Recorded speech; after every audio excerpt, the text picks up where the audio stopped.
Hello everyone. Welcome to an action-packed, fun-filled, not-so-family-friendly episode of the Video Game Choo Choo podcast. I promise we will cuss plenty this episode. Dang. Darn. Heck! Fuck. Gosh. Golly gee. Aw, piss! Fuck. Oh. You said fuck twice. Wait, That's right. That's the content? He said fuck twice? Yeah. Fuck twice. Welcome to It's Video time. Game Choo Choo. Folks, you're here listening to our wonderful content. I'm John, and of course we have a crew of three fine folks. Niall, you're here. I'm here. Hello, how are you? I'm great. I'm glad to hear it. Rose. Hi, I'm gonna roleplay a reporter Oh no. on this episode and just say, wow, look at that train wreck that just happened there for a second. It was really bad. I hope no one died. Rose, I feel like we should explain. Right before we started recording, Rose introduced, I guess me, because I feel like the rest of y'all knew about this. To people that Twitch stream and roleplay in GTA 5 as like cops and or newscasters or like stuff like that. It sounds like a nightmare, and I don't like it. Yeah. It's huge too. It's It's just like uncomfortable. Yeah, it's one of like the biggest things on Twitch. It's Yeah, I mean, like, look, like Twitch just like tweeted about it. It was why I saw it in the first place. Was they were like, yeah, check it out. This is one of our partners. some real creative stuff here. This guy pretending to be a newscaster talking about, I don't know, Literally nothing. Grand Theft Auto stuff. Yeah. It's just making me realize, like, GTA 5 graphically has not held up at That's all. part of the charm. I want to be compared- fair to the Grand Theft Auto role players that... Because, like, even The Witcher still looks, like, better No, there's than something that. really Yeah, but comfortable GTA coming back to GTA and seeing GTA 5. And Okay. and like GTA 5 was also made with like the 360 and PS3 in mind, right? Like I guess, but like even I would say I would rather look at GTA 4 than that because like at least they had like a weird style going on. Sure. I think. GTA 4 had like shadows and an art Yeah, style, yeah. and 5 is just like, damn, what if we made this look so sunny and gritty and badass? And it's just like it's too What bright. if we had just made Max Payne 3 and we just wanted to had that stuck in our brains when we were making it? Yeah. Before we move on, Solon, you are also here. I apologize. we got a sorry, whiteboard Sol. at the middle school today. Or yesterday, and so we all got to learn together that yesterday was National High Five Day. Suffice to say, chaos ensued in the middle school. A lot of open hand-based violence amongst the students. But that's okay. That's okay, because I wanted to report that today is National Hanging Out Day. Oh, So everyone is I like Everyone's that. hanging out. Just like this podcast. Exactly. We're hanging out. We're goofing. We're riffing, Anyway, I'm here, and we're hanging out.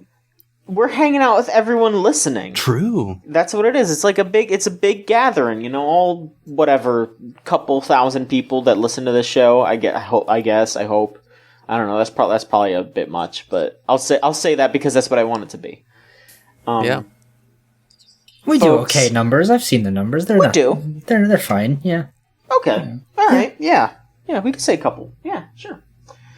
Folks, there's been some really great game things happening recently. Some really weird shit. I feel like we could just go pretty wild this episode and just talk about a bunch of fucked up bullshit. Mm-hmm.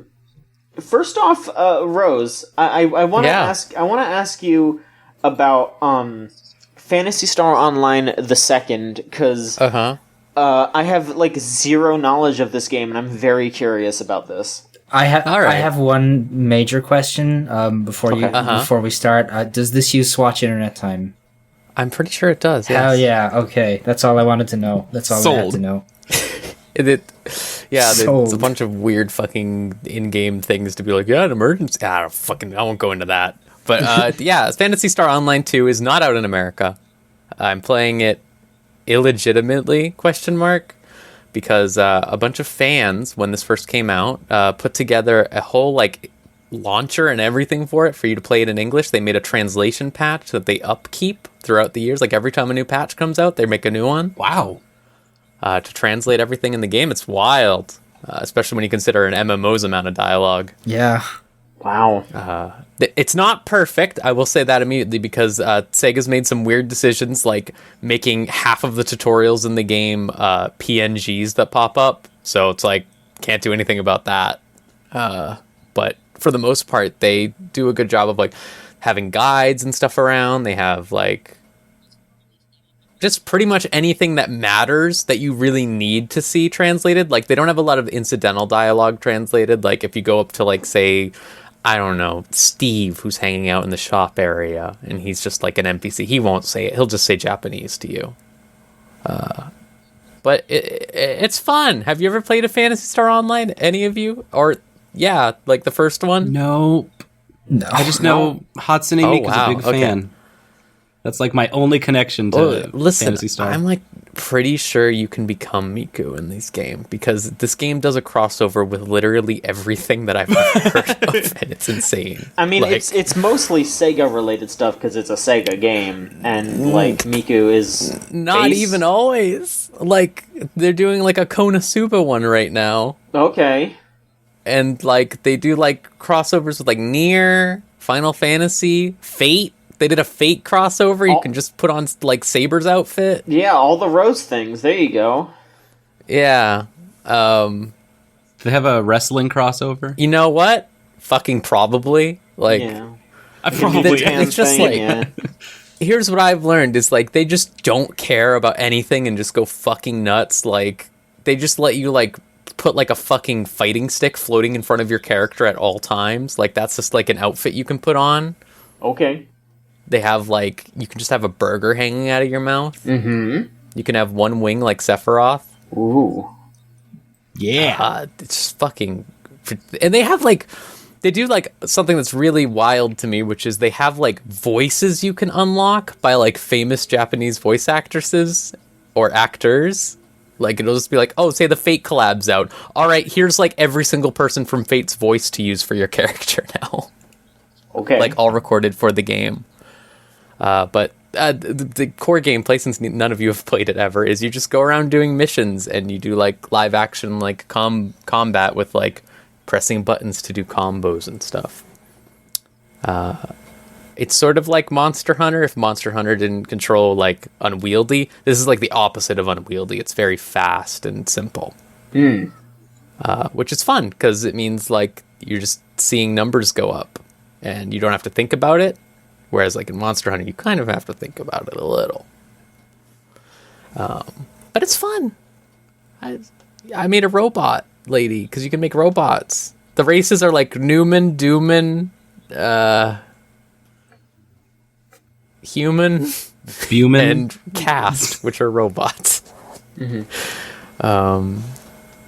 I hadn't made a robot before, but it's pretty cool. Except they can't wear some things, so that's kind of not cool. But yeah, I'm having fun with it. It was a lot easier than I thought it was, because if you tell me like, oh yeah, you have to use a fan patch and stuff for anything, I'm immediately going to be like, But you quite literally download this launcher. It's called like the PSO2 Tweaker, I think. And jeez, them calling it the Tweakers is just like, yeah, huh. What are you trying to say, John? What? That just makes it sound like it's so much more illegitimate than it should be. Like, Yeah. you gotta go in there and tweak some stuff. Like, the word tweak just has, like, in the connotation of, like, changing things, it has such a negative connotation, I feel. Well, in this case, it's, like, actually really good. Like, it does everything for you. Like, I think you have to just download, like, the base game from the website or something, but it will handle patching for you. It'll tell you like when the servers are down for maintenance. It'll tell you like when the next big quest in the game is going to be, like the timed ones. It does all the English patch by just pressing a button that says install English patch. It's really easy and simple. Like it was like probably the easiest time I've ever had with any of these. And I appreciate that. I wish they released this game in America. but at the same time, I guess I'm kind of glad they didn't, because it meant that these people would make this patch and we have all the collabs and stuff. Whereas I feel like if they did this in North America, they would not be doing as many collabs as they do. Mm-hmm. But yeah. Like talking about like how Grand Blue, or what was the like game? Fate doesn't do like any collabs with anything that's not Fate, but like Grand Blue does like Code Geass and stuff like that. Like Grand Blue did like fucking Love Live and like Persona and stuff like that. Like they just go fucking nuts with the collabs, because they don't have to, like, they don't have an official English release or something like that. You can't buy things like through the American store. You have to go through the Japanese store, even in the English version, so they can go a little wild with that. And that's kind of what's been holding back Final Fantasy 15, is they keep talking about like when they did the Yokai Watch event, when they did the Garo event and stuff like that, they kept having to like be spending months and months sorting out licensing shit, since it comes out in, you know, Europe and North America, which is, it sucks. I hate licensing. I hate copyright law. Stops me from... I also uploaded a video on YouTube once, and I also hate copyright law. I just hate it because it's preventing me from wearing, like, I don't know, fucking Saber's dress while I'm like smoking a cigar or something like that. From cigars from like fucking, I don't know, the Bayonetta collaboration. Bayonetta brand cigars. The first time I ever played Phantasy Star Online 2 was like 4 years ago or something, and it was like Sonic's like 20th anniversary or something. And they just had the lobby music just have Sonic. Well, they had Sonic floats everywhere inside the like lobby, and they were just playing the City Escape remix from Sonic Generations, if you know what I'm talking about. Yes. It's like more upbeat. All right, so they were playing that, but they were only playing 10 seconds of it on loop. And that didn't really encourage me to play too much, I have to say, at the time, because it was like, oh, let me go. This is your it's life. like, let me go through this menu, and it just keeps saying, rolling around at the speed of sound, got places to go, rolling around at the speed of sound. Like over and over again. It's like, ah. God. But now I'm having a much better time. You know, you go around just fighting dragons and shit. I haven't done like any of the story yet, because I'm having my girlfriend, who is a PSO2 nut, teach me like everything. And she's just like, oh, don't worry about the story. You can do the story whenever. Like, that doesn't matter. Just find the fucking, go to Coffee and talk to Coffee and get Coffee to give you this command. I hate thinking about things. I'm going to be real with you. Yeah, what the fuck? Planning out your routes it's a nightmare. to like level up and stuff. Like, I don't even have to. So the nice thing is I don't have to worry about leveling up at all, because for some reason it's like they're releasing an expansion or something next week. So they're just giving out tickets that you use to just give you like 70 levels or whatever. Something. All right, I don't have to play the game. Cool. All right. Well, thank you for talking about Phantasy Star. That sounds like a thing. It's fun. It's fun. It's like it's not difficult. Like I said, like the combat's very basic. You just get to like do fun, cool moves. There's like timing associated. There's a ton of different classes. It's fun.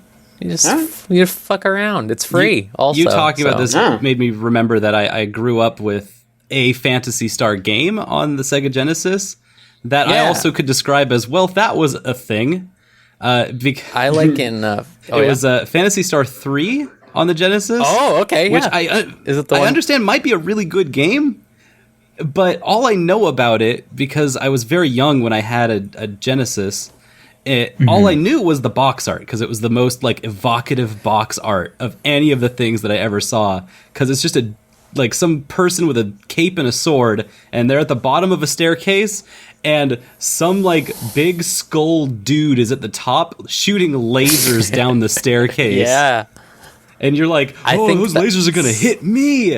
I want to dodge those lasers and beat that skull guy. And like, I never could get out of any kind of the starting area, because I had no idea what was going on at all, but it sure was a thing.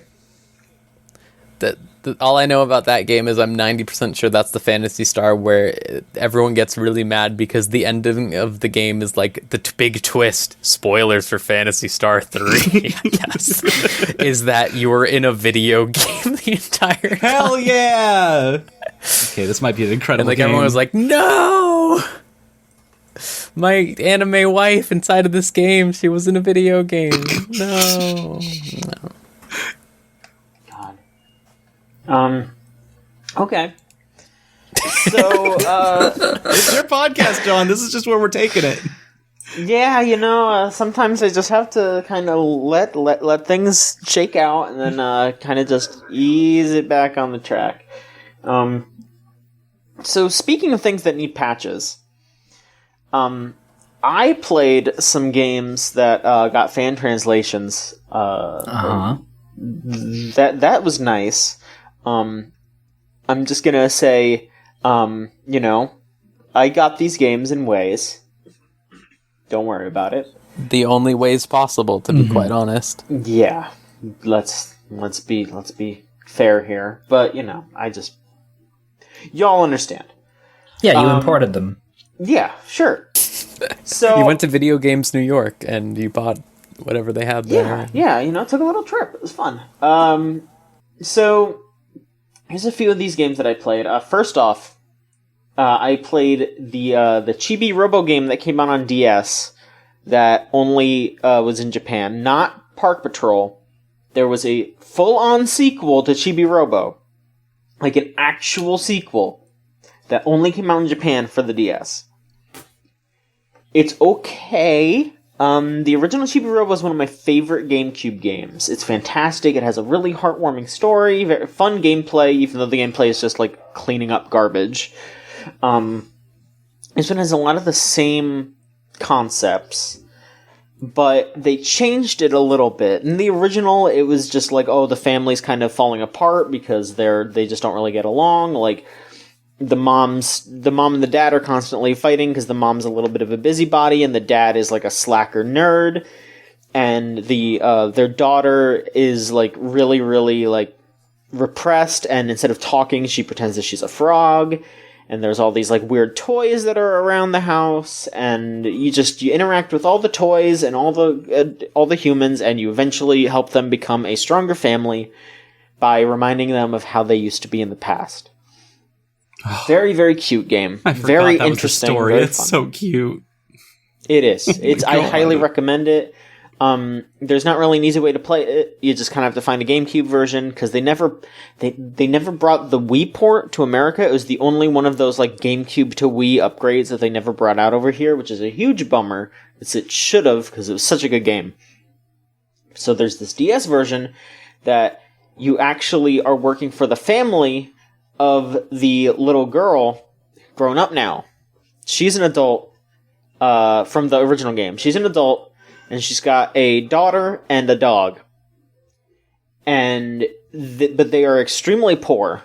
Like a big thrust of the game is that they are just flat broke. And so part of the things that you want to do as Chibi Robo is not only clean up their house, but also as you clean things up, you'll get money for doing certain things, and you can use that to just buy nicer things for them. Like one of the first things that you do is you save up some money to buy them a TV.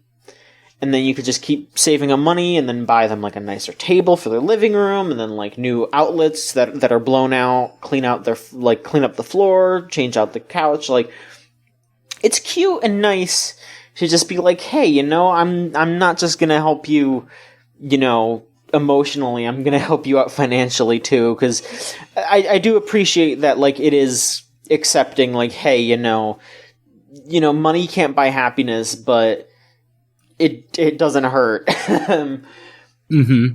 So it's not like in a cynical way. It's, it is nicer to not have things that are tattered and torn. We should have things that aren't, like, poor people shouldn't have to suffer. Mm-hmm. So my big problem is that they added a new layer of difficulty to the game that I don't really feel good about. In the original, the way that the game limited you was that Chibi Robo had a battery that's constantly ticking down as you walk around and do things. But what you would do is you would find a plug and plug yourself back in and recharge. But if you didn't do that in time, you'd fall over, you'd run out of fuel, and some of the time in the day would pass by. So you'd have less time to do things during the day and during the night, because different things will happen. Like, people will be awake during the day, but then at night the toys will be awake, so you can interact with the toys at night and do quests for them. During the day you can do quests for the humans. But then the problem is that they introduced another battery, not for Chibi Robo, but for the house. The house has a specific amount of charge, and you recharge it by picking up trash and throwing it away. If you clean up enough, it becomes incredibly hard to find trash to power the house back up. And, trash will respawn every day, but it's only a little bit. So if the house is really low on fuel, and there's only, 1 or 2 pieces of garbage that spawn, you're fucked for that entire day. You basically just have to wait for the next day for more trash to respawn. Chibi Robo needs to start generating his own trash is the solution here. Yeah. And now you've got a robot that's just making a mess around your house. Absolutely. It slows the game down so much, and it's a huge bummer because I felt like the first game had a really good balance of, it had a good progression, because as you level up, Chibi Robo can upgrade his battery, and he can also upgrade how far his cord will go, which helps out a lot in this game, because this is another limitation that I don't really like. There's some cleaning things that only work when you're plugged in. I don't remember if this was true in the first game, but I think it was. Okay. In this game it's worse, because if you want to vacuum up dust, you have to stay plugged in to do it. And so but it won't let you plug in if the house is out of charge. And then also, if you plug in, you'll absorb enough charge to refill your battery. So if the house is low on charge and you're trying to vacuum something up, that's the only trash you can get, you're going to recharge yourself, but then the house will be out of batteries. So you'll just be like, oh, well, no, now you can't do it. There's so many things that just slow it down so much. Another thing that's frustrating is that a big way to make money is by, when you vacuum up dust, you can sift it and find little gold pieces in it, and then you sell those. But if you sift the dust, you can't use that to charge the home. So it can be argued oh yeah, you can use that for. It's a balance thing where you have to choose between recharging the house or making money. But again, it just slows the game down so much more than it should. That's a lot of micro decisions to have to make and keep track of. That don't impact your overall quest, your core thing you're trying to accomplish. Mm-hmm. Huh. It's just it slows it down so much, and it's very frustrating. So I can kind of see why it didn't come out over here. Funnily enough, when I posted some of my opinions, I guess a Chibi Robo fan Twitter replied to it, and they were nice about it. But they did mention, there's also some, references to death and, some other, really, heavy stuff that Nintendo probably wouldn't want to bring in. And, oh, really? There are some things that are pretty heavy in original Chibi Robo, but I don't know if there's anything that bad. So I guess we'll see where that goes, because I'm going to keep chipping at it, but it is just very frustrating. The game that I played that I really liked, though, was Ace Attorney Investigations 2. That never came out over here. I'm not going to spoil much of it, because Niall, you are currently playing. I don't know how far you are in the trilogy, Niall. I am still on the first game. I'm on the third case, the samurai one. I'm about halfway through that. So okay. I got a ways to go, so don't worry too much, because I'm only planning on playing the first one and then going back to the second in a few months. So okay. Yeah. all I'm gonna say is you're gonna be in for a bit of a slog there, because the second game has some low points, but the last case is still. I think the last case is still the best case in the entire series in Ace Attorney 2.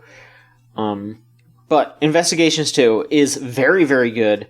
Highly recommend looking into it if you're an Ace Attorney fan. I know I am a few years late on the upswing here because I am a big Ace Attorney fan, and I kind of should have played this a while ago. But, my god, it's so good.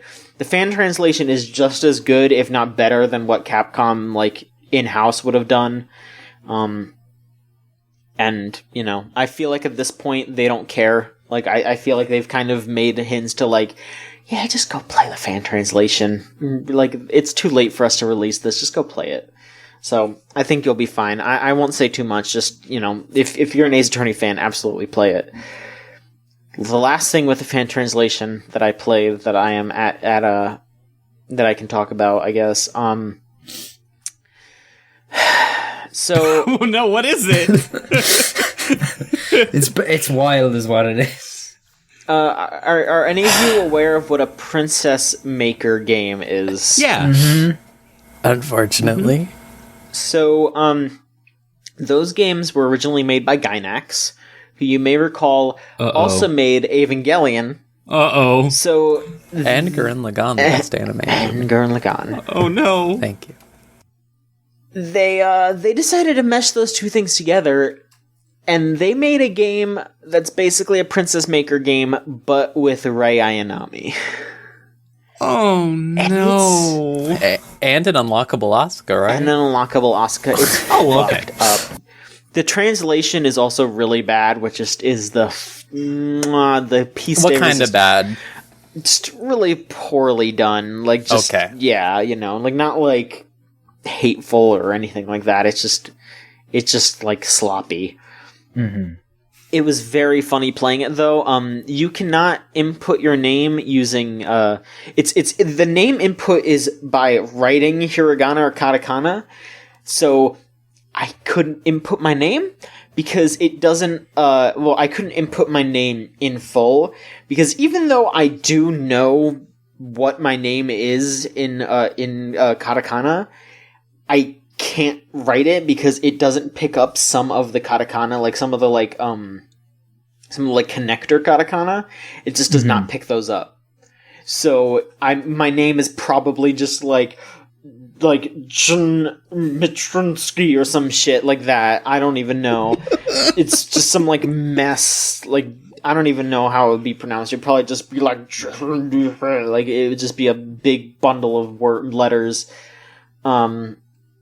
Then after that, it is just a really weird, kind of gross experience where you're trying to raise Rei Ayanami. There's no explanations for what you're supposed to do.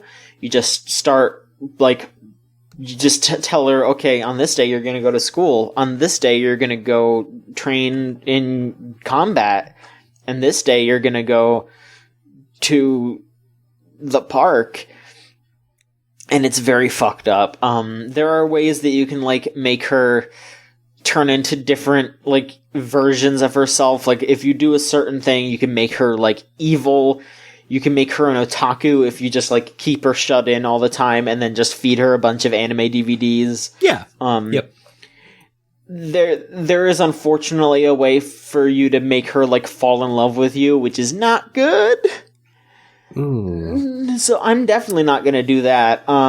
You as in, like, the player that's also, like, in this game? Because, I mean, I remember playing Long Live the Queen, and, like, the player is not in the game, per se. Okay. You are a guy in the game. Oh, no. Like, you know what? Yeah. This is just reminding me, fucking the worst Neptunia game. Yeah, I got ready for that one. Producing Perfection? So, okay, the second worst Neptunia game, which is Hyper Devotion Noir, which in theory should be fun because it's just like streamlined Fire Emblem or whatever with like Neptunia stuff and like some room decoration stuff. That should be great. They, for some reason, completely misunderstood the appeal of the game, which, as the series creator said, was supposed to be about lesbians, and just put like a man in and every single character for all of the story is just constantly going like, oh, main character, man, you are so sexy and strong. Without you, I could do nothing. You are the best. I love you so much. And it's like, this sucks. Is it like that? No, I mean, I only played a little bit of it, and then I actually restarted without saving because I accidentally fed her fish, and I guess she doesn't like fish. And I didn't want her to be angry at me, so I restarted it because I felt bad. And then I kind of sat there for a minute, and I was like, why do I feel bad about this? And I haven't touched it yet again. So, yeah. You know, it's just, it's like, I downloaded it because I just needed to know. Like, I saw there was a fan translation, and I was just like, I need to know what the fuck is going on with this translation. It's messed up. I do not recommend it. It's like I stared into the abyss for a little too long there. It was not good. Now I'm trying to think of like if the Yogg was a Evangelion game. Oh, there might be something there. That's right. There is at least more to that than I think, because you know, it could just be like oh hey, we have to prepare for this angel attack. That makes sense to me. It's fucking weird. Yeah, don't do it. Niall, why don't you talk about Ace Attorney? How about that? Sure.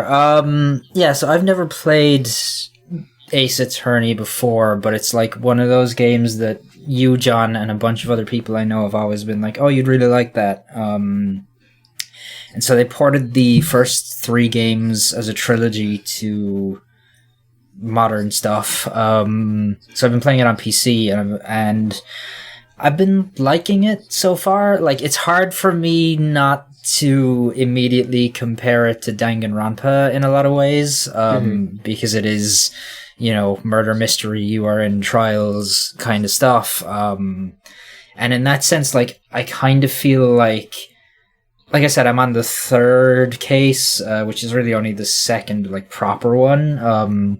And while I like the character of Phoenix Wright himself so far, and I like Maya, his sidekick, I also kind of wish that I was getting more time, like, getting to spend more time with the rest of the cast, because it's very, very breakneck in pace thus far. And like, when I think about Danganronpa, like, probably the thing that like makes me connect to that game so much is that you have these long stretches of downtime where you get to spend time with the characters, and you get to learn about who they are and why they act the way they do. And, you know, getting to hang out with those characters is a big part of making you care when the trial happens and when somebody gets killed, which I haven't yet really found happening with this game. Like, that first real trial you do in Phoenix Wright is fun, and it's, you know, like, goofy, and you get to see all, like, these couple of, like, weirdo characters, but then they're just kind of gone after it, and you never, like, think about them again, as far as I can tell. Maybe that changes as the series goes on, but, like, it's definitely a thing where I'm like, oh, I wish I could have gotten to, like, know this character a little bit more. But I do really like the actual, like, act of being in a trial and trying to figure out the way that it's working, or the way that, like, they're pushing things, or what they want you to do. It's also a lot more straightforward, I've found so far, than the Danganronpa trials. Like, there's no weird, like, gravel in the swimsuit or whatever yet, but I'm sure, like, that's going to come at some point, considering, like, I am still early on. But yeah, I've really enjoyed it so far, and I'm hopeful, like, that I will stick with it. Like, I'll definitely finish this first game, but it's like, I know, like, I don't have it in me right now to play through that whole series with the other stuff coming out and stuff. So, like, I just hope that, like, I like it enough that I can justify coming back to it in, like, a month or two as, like, the 2nd and 3rd game or whatever. So, but yeah, it's cool so far. I like it. I think I'm glad that, like, people have told me for so long that I would like it, because it is fun, and I definitely recommend sticking with it. all the way to the end of that one game, especially. And yeah, I will say, Niall, you saying like, oh, I wish I could get to know these characters a little better. I think a strength of Ace Attorney is that throughout the games they keep weaving more and more characterization throughout it. I think by the time you finish 5, you'll have a good grasp on who Phoenix is, who Edgeworth is, and Maya, and all that. And then, like, by the end of that trilogy, you also get a really good grasp on, like, Mia. You get a good grasp on, like, a bunch of the, like, backgrounds for a lot of these characters. You get to know, like, the history of those, of, like, all of those characters by the time you're done with that trilogy. And then 4, 5, and 6 introduce more characters that are really, really good. And then there's even, like, there's side games, so, like, hell, all I'm going to say is if you really like Edgeworth and Gumshoe, there are 2 really good games that are just them. So, you're good. Right. Yeah, I forgot what I was going to say. Well, when you were comparing it to Danganronpa, I thought that was really interesting because when I played Ace Attorney first, and when I played Danganronpa after that, I did not compare it to Ace Attorney. But going the other direction, it is really apt. Like, when you play through Ace Attorney, a lot of its story is paced in a same kind of way that a Danganronpa, like, overarching story is paced, where the front end of it is going to be really fast, and then the back end of it is going to be much longer and more presented. But the big difference between the two is by the nature of their stories and how they tell stories, you're going to get more invested with a broader range of characters because the power dynamics going the other way. In Danganronpa, you're watching all your friends die around you, so the cast is getting smaller. Sure. Whereas in Ace Attorney, you're going for not guilty because you're a defense attorney, and so your cast is getting bigger, and people will start interweaving in future trials often. And so it builds a lot of collaboration. Yeah, and that's kind of what I want from Ace Attorney. Like, I don't want it to be a case of I defend somebody and then that's it. Like, I don't see them again. Or like with that second trial, you know, like that trial ends and you have like your killer found out, and like I like you just don't hear what happens. You don't even like find out what happens to the killer. You just like get the thing and like.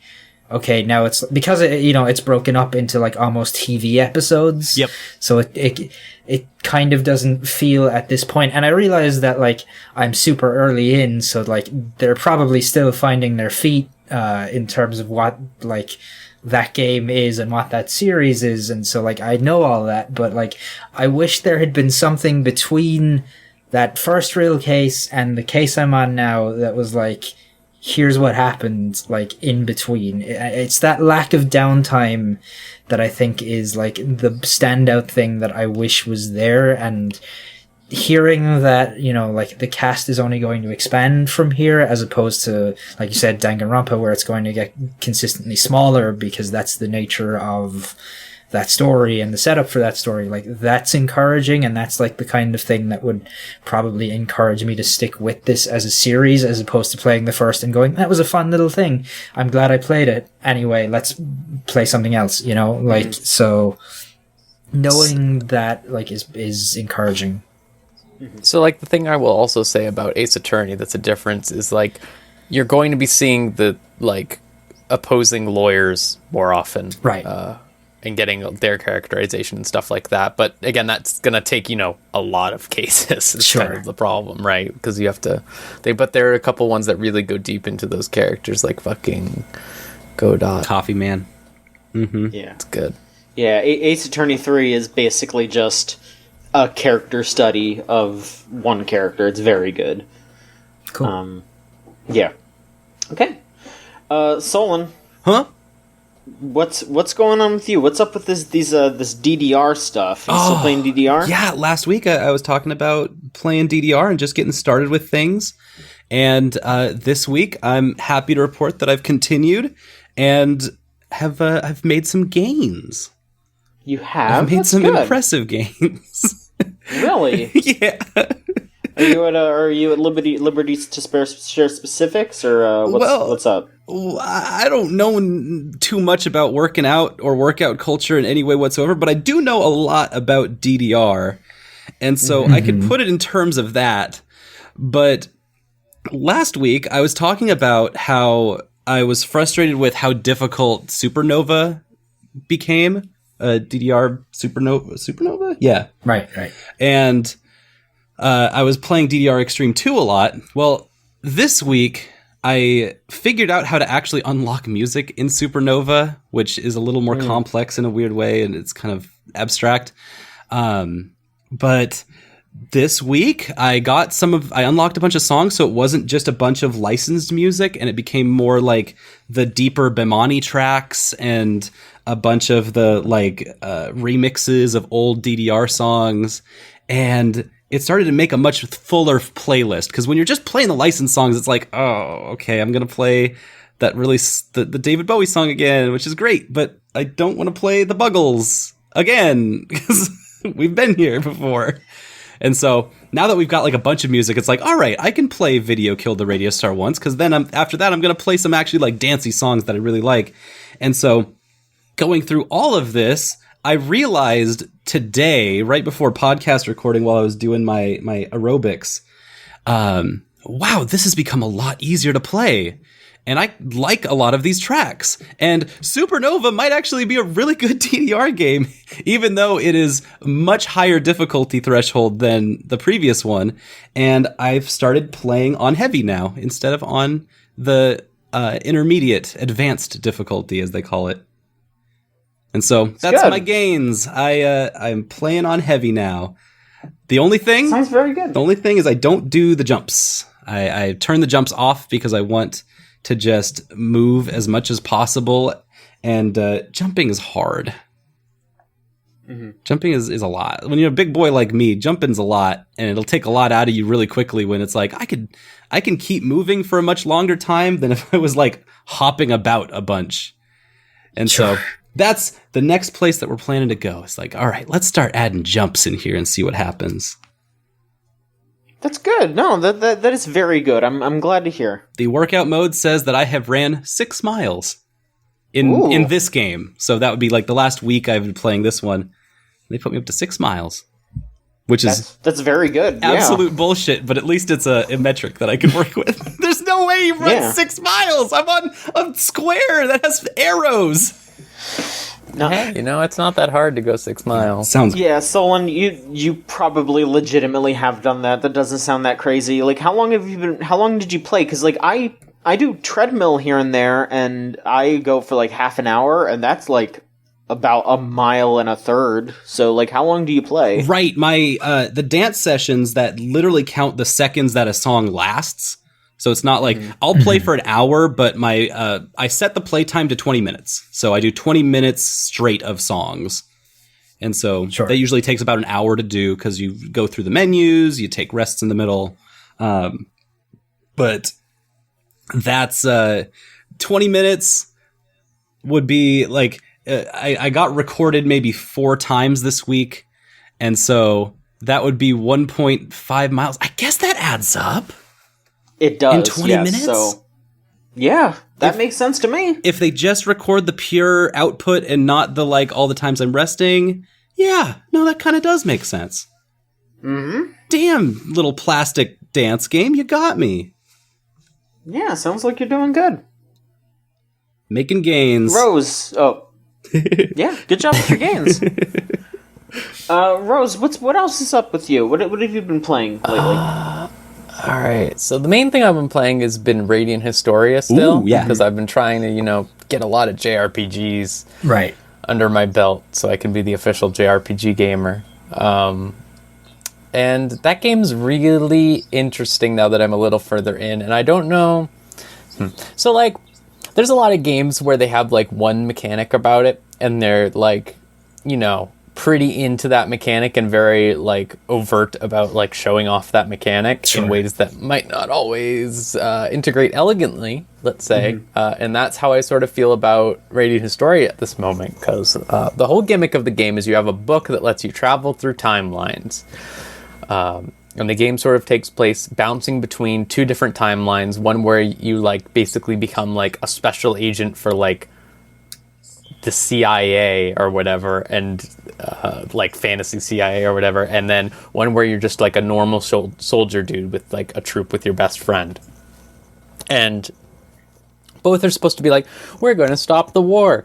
But like, in order to solve like what's going on in one timeline and like whatever, there's like branching choices on each timeline to do different things or whatever, but the choices are always like really obvious. They're never anything like really deep or like, you know, like there's never a choice where you're like, oh, I'm not sure what's gonna happen. It's pretty obvious. What won't always be obvious is like the full ramifications of it, I guess. Well, that just sounds like good design then.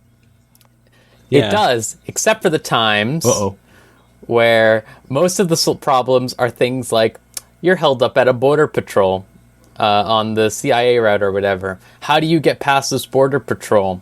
Well, you're pretending to be a member of the circus troupe. Why can't you should pretend to do something? But what can you do? You're a sword fighter.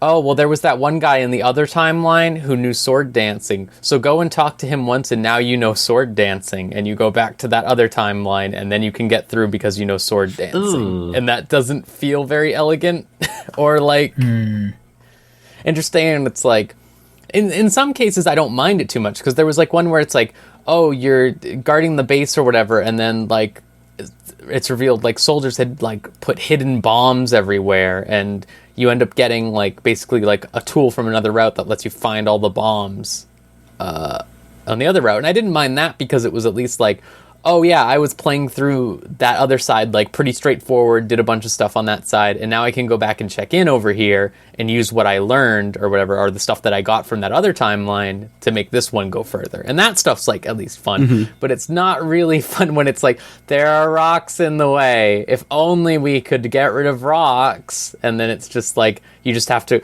go back in the book, go to this one point where it's like, dude can blow up rocks. All right, let's talk to the dude who can blow up rocks. Now I just have the ability to blow up rocks. Yeah. Like, that's less fun. You're talking about square pegs and square holes, and you got to go find that square peg now, and you're like, all right. Exactly.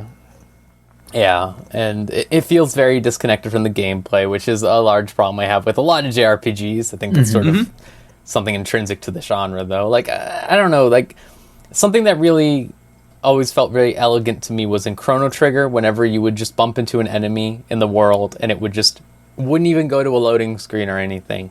Just immediately you move into like the positions in a battle, like in the same area where you are and everything, and like the enemies move around and you can like do stuff on them and stuff like that. It at least feels like you're working your way through the world.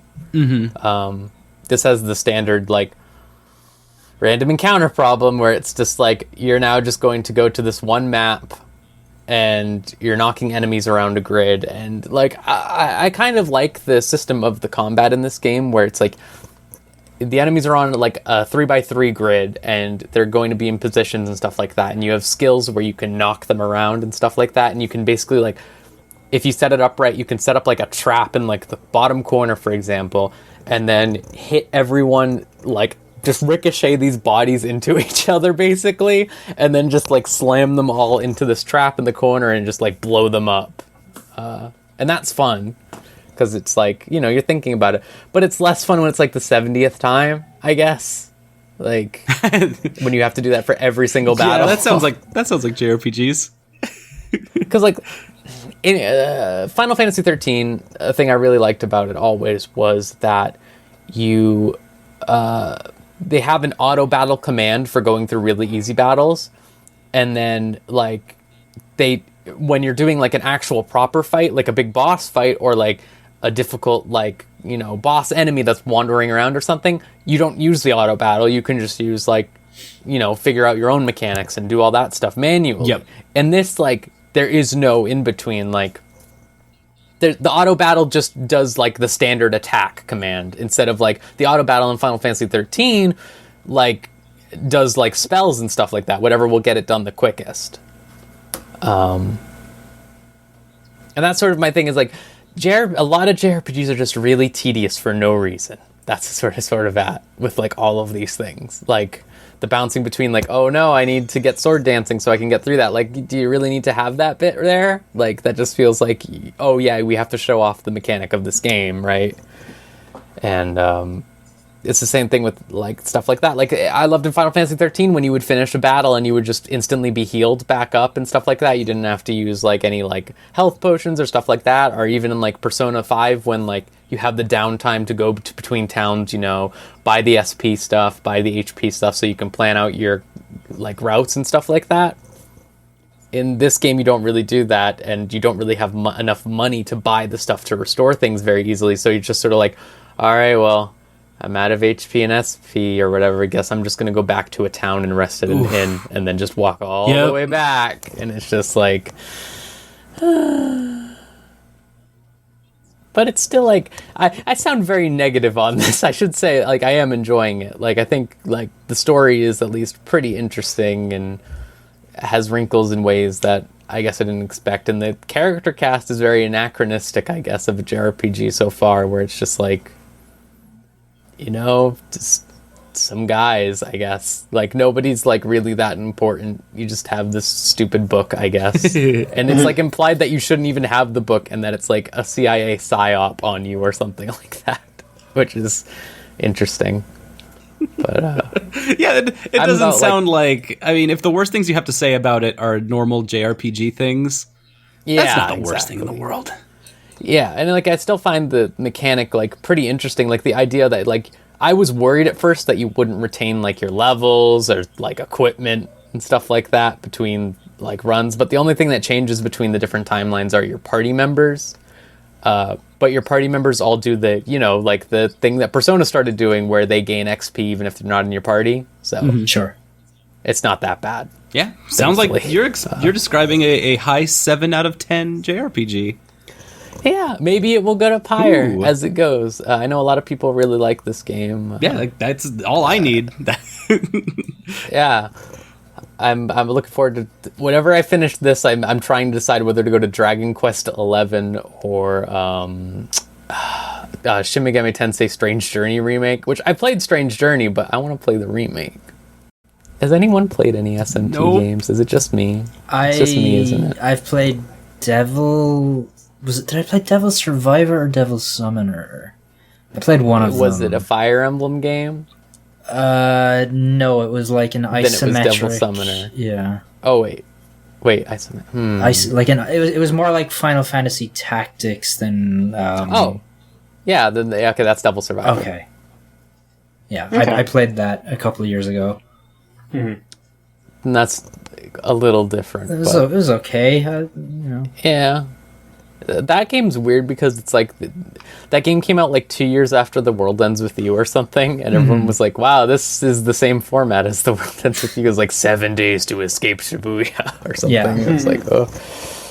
Yeah, I cannot remember a single thing about it, which probably says a lot about it. I can't either. I'm going to be real with you, and I played that game. I remember they wanted to kill God. Doesn't that sound out of the ordinary? Yeah, that's just an SMT thing, I think. Yeah.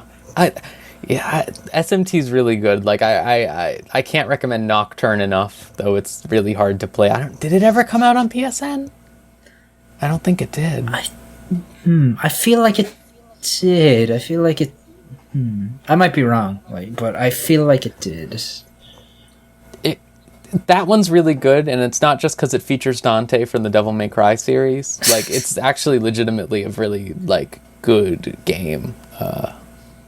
And I like SMT4 as well.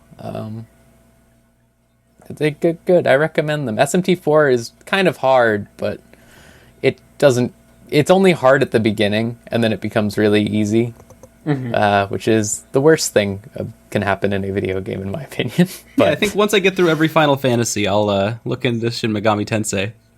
Oh boy! Don't play 1 or 2. Just play 3 and 4. SMT 2020. That's what I have to say. Like SMT 1 and 2 are, well, like A, largely inaccessible, and B, very old. Yeah. Very, very old. Whereas 3 is a PS2 game. 1 and 2 are like NES games, right? Yep. Yeah. Well, I don't know if 2 I think 2 is, yeah. 2 might be Super Nintendo, I'm not sure. But they're old. If you want like an easier SMT also, I recommend Persona 2. Persona 2 is good. It's not very much like a Persona game, but in the modern sense. But it's like SMT if it was more accessible, I guess. Okay. Approachable. That should be the word I use. Approachable. All right. Yeah. All right. Everyone, Oh no. since we were talking about SMT and Persona, I think it's time. Yeah, brace yourself now. Alright, I won't go too crazy about it. So, Nintendo is very quickly, very surprisingly, finally, dropped... They did that direct you kept talking They did about, the right? Nintendo Direct? Basically, yes. Basically, yes. You can't count this as a... God damn it. I was right. After guessing 3 times in a row, I was right. Finally, after much awaiting, they finally released the Joker DLC for Smash Ultimate. I'm very pleased with it. Joker is incredibly fun. He's basically what I expected him to be. You know, a little different, because I did kind of think that maybe he would use different personas, but he just uses the one. He uses Arsene. And the basic thrust of his moves is that you want to use his down B as a sort of like absorption attack, and as he gets hit, a little bar over his head on the like percentage thing will raise, and when that's full, Arsene comes out. And it's really neat because, you know, like regular Joker can kind of just like do some damage and get some hits in, and then Arsene will come in and then you can finish him off. It's fun. It's really good. And there's a lot of danger in getting hit a bunch to bring your persona out. They also added the Memento stage, which is really cool because it's not just Persona 5 stuff. There's also a few Persona 4 and a few Persona 3 songs that they added, and whenever those songs play, not only does it change how the stage looks, but when Joker wins, it'll play the victory song from 3 or 4 while showing Joker's victory screen. Oh, I did not know that. Yeah, it's really cool. Also, if you win with Joker's Final Smash, where he does the all-out attack, if you get the last hit with that, it just shows the all-out attack like art in the background the whole time, so it just shifts immediately to the victory screen, just like it would in the game. Yeah, there's no loading transition or like game set or anything. It just takes you right to like as if it were the end of a Persona battle. Like it just goes to the results screen. So yeah, they showed a lot of love for Persona in this update.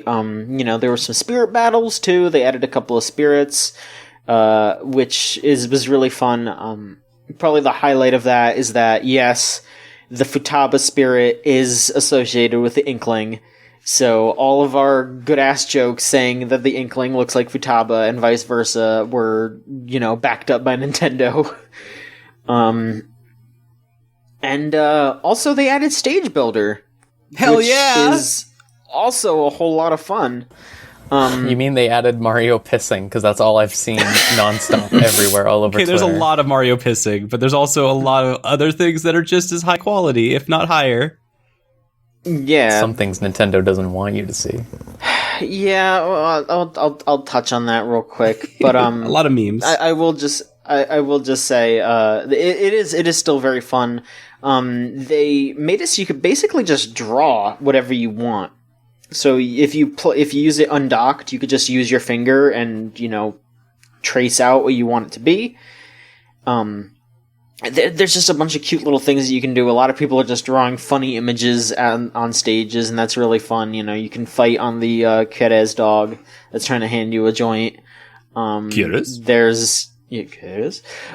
You can fight on End of Evangelion. Like, there's so many things that you can do. But I will say it does seem like Nintendo is being Nintendo with their reporting systems. It's hard to report someone in there.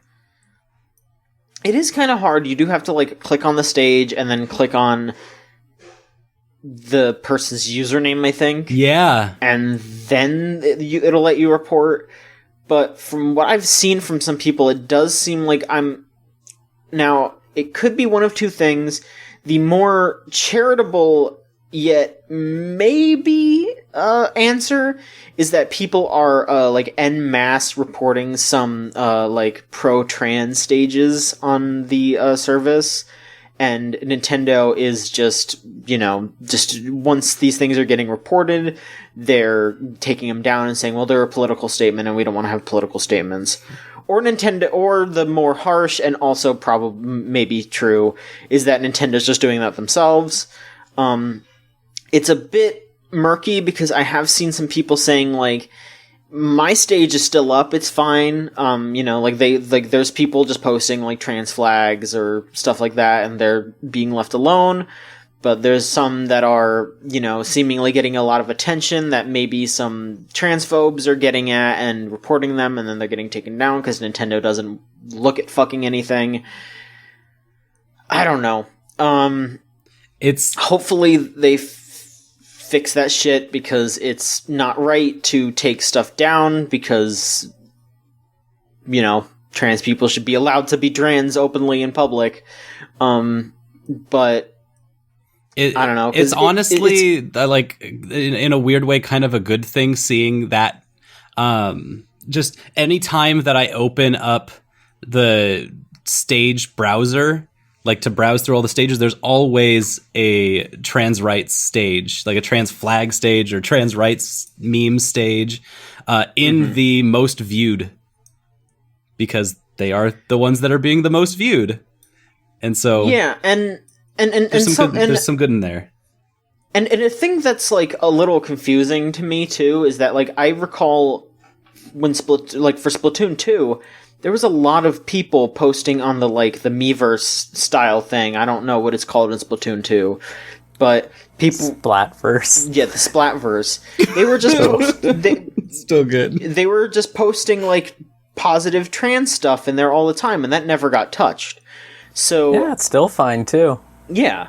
So I wonder if this is like different moderation teams, maybe like NOA or NOJ, like maybe different people, because I did see some people were like calling up Nintendo of America to like complain about the trans stuff getting taken down, and they were basically just like, yeah, we think it's perfectly fine, like this is not our call, you should call into corporate and tell them, like this might be something on Nintendo of Japan's side, and hopefully if NOA can get enough like evidence to be like, look, these people care about this, stop shutting it down, hopefully that can shut them up.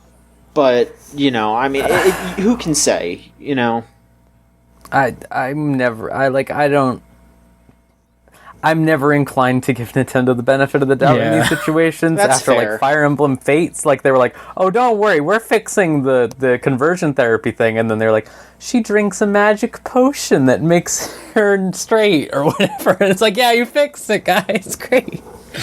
Like they've done that like so many times over the years, and like it never changes. Like, I mean, just like 2 years ago they fired that woman for like getting harassed by Gamergate. Yeah, like they have like a terrible reputation with this stuff, that I wouldn't be surprised if they just were like, oh, well, the easiest answer is to just go along with the like bigots and stuff, or like to not try to like, annoy any Christians or something. Yeah.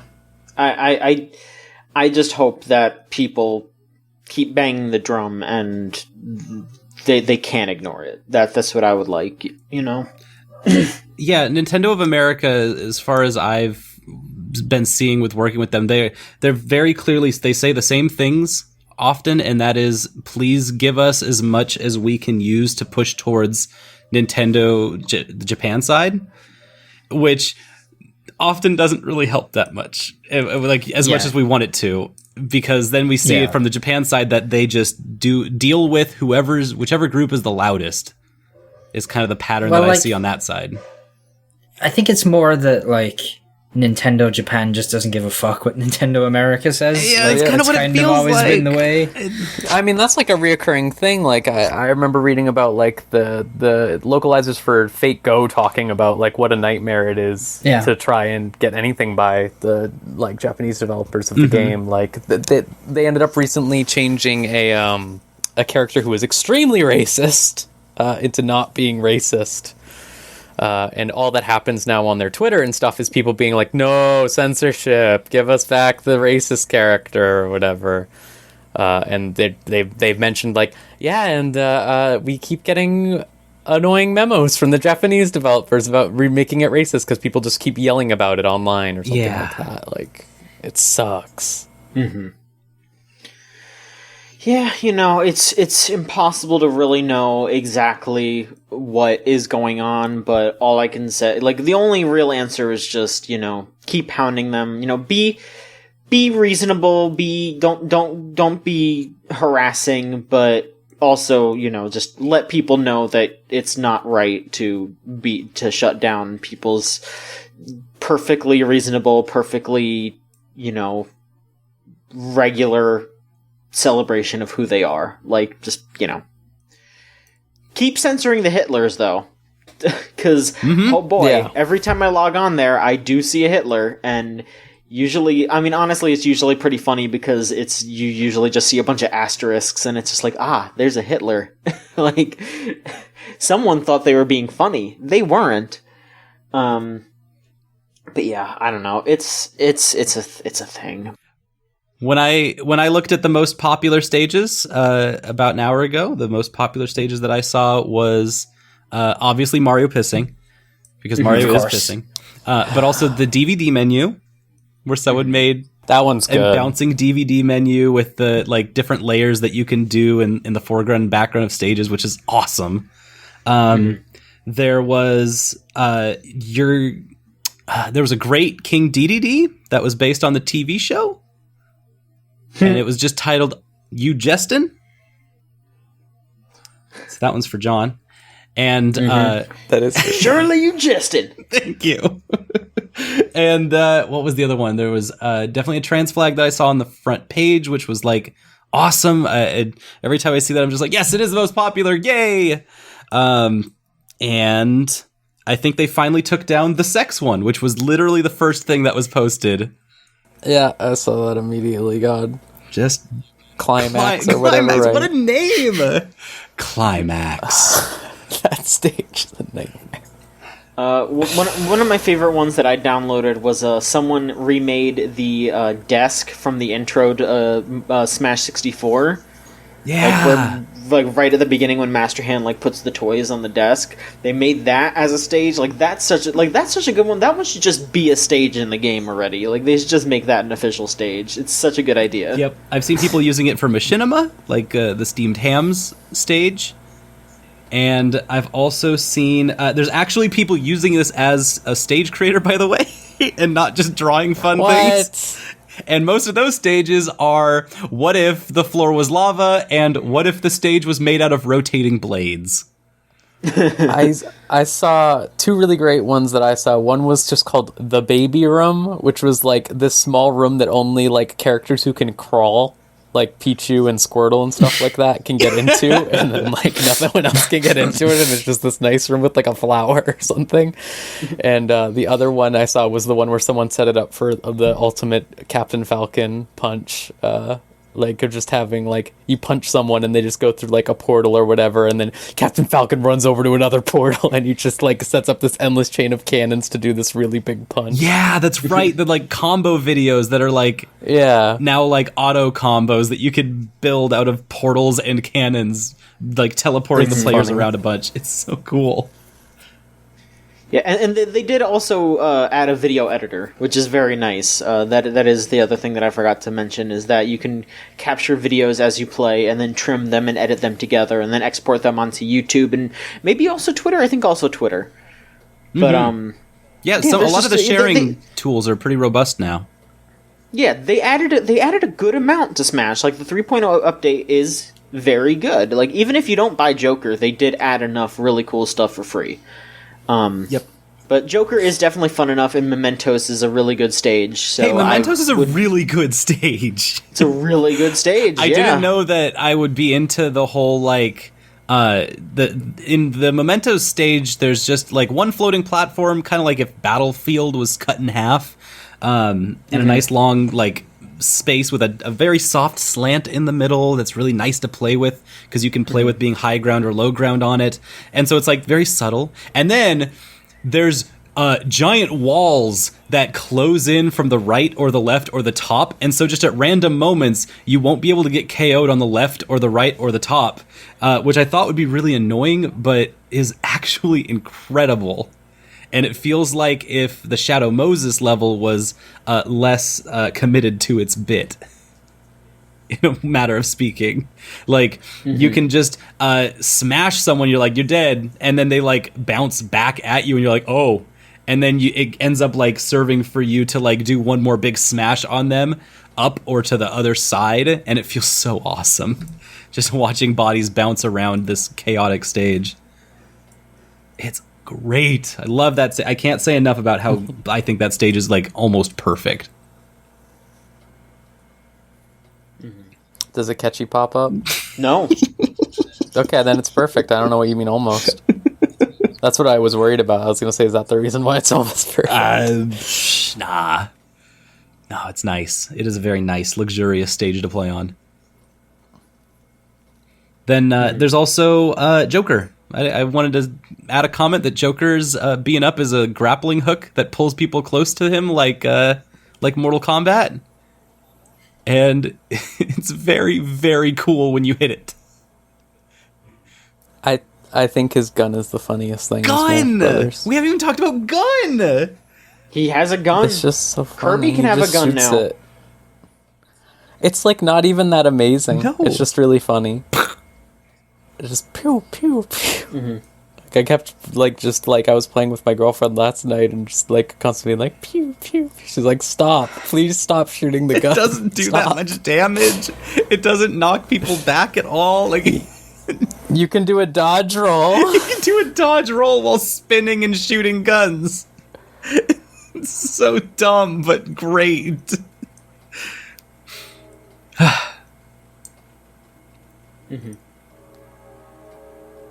Yeah, well, yeah, that's basically the update. I'm quite pleased with it. So it will keep me sated until E3. Until the next Nintendo Direct. Okay, so I'm gonna clear the air here. I don't think there's gonna be a Nintendo Direct anytime soon. I was mostly hinging it on the fact that there's a couple of games that needed release dates, and they needed to show Joker off. They showed Joker off, they gave Marvel Ultimate Alliance a release date, and the only other game they need to give it to is Mario Maker, and I guess they could just tweet that out now, because they tweeted out the Marvel Ultimate Alliance one. So, I think we're just gonna have to wait until E3 for an actual Direct, and if we're gonna go by how long it took them between Piranha Plant and Joker, that's about when E3 is. I think we'll probably just have the next character revealed and dropped at E3. That'll probably be it.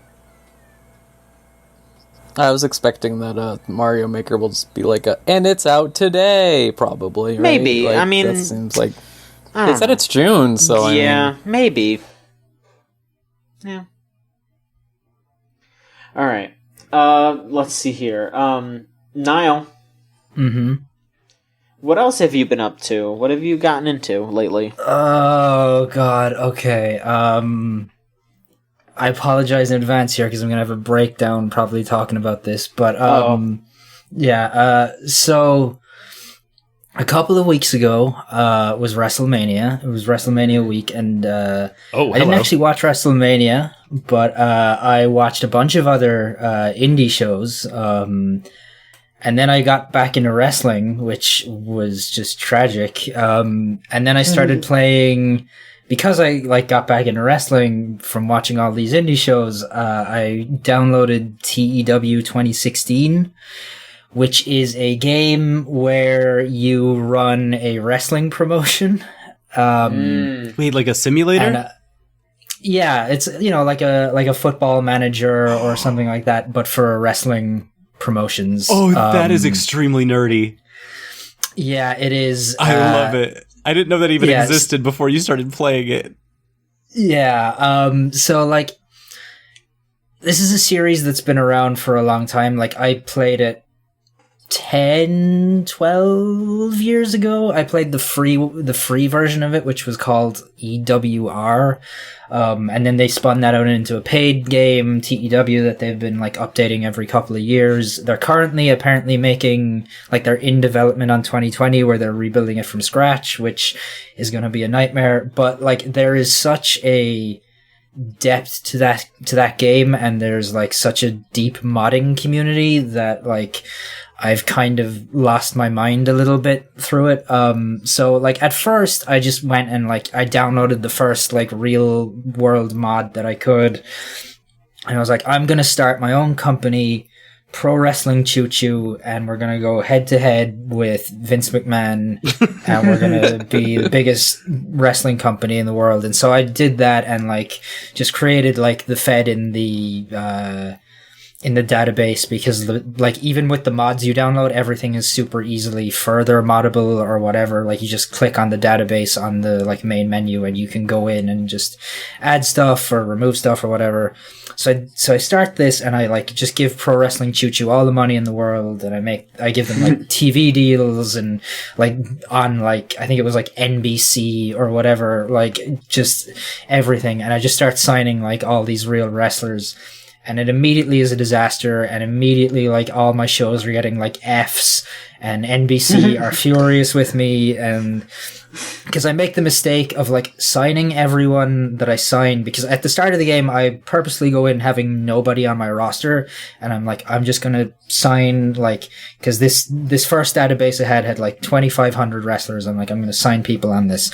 So I sign a bunch of people, and I hold my first show not realizing that most of my roster is still unavailable because their current deals or bookings are like still in effect for another like whatever amount of time. Oh, no. So I have like 10 people to make a 3-hour show with, which winds up being a disaster, because most of the people that I have available are people who weren't getting bookings anyway, who I had like signed, who I had like signed as like developmental talent, and I was like, okay.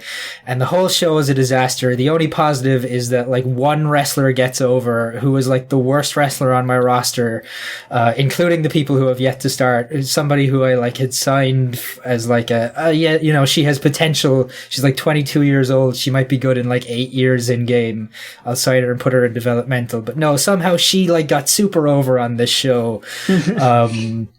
And everything else was a disaster and got like F ratings. And I go through this for about a month in game, and then I'm like, I want to see what other databases are out there. So I go and I get the bigger real world one that has like 300 different companies in it, and it has like 10,000 wrestlers. Like everyone who's ever wrestled a match is in there. Like even if you're wrestling in like a bar in front of 10 people, like you're in this mod. So I install that, and I start another game as Pro Wrestling Choo Choo, and I realize really fast that everyone still sucks in the ring for some reason, and the only people that I can sign who don't suck in the ring are basically the AEW roster, and I'm like, I don't want to be AEW. So I quit that game and I delete that save, and then I start being like, okay, I'm going to go, instead of competing with Vince McMahon, I'm going to start from the very bottom as like a nothing Fed, and I'm going to create a bunch of people. So I created John, I created Solon, I created Scott. I put myself into the game as like the owner.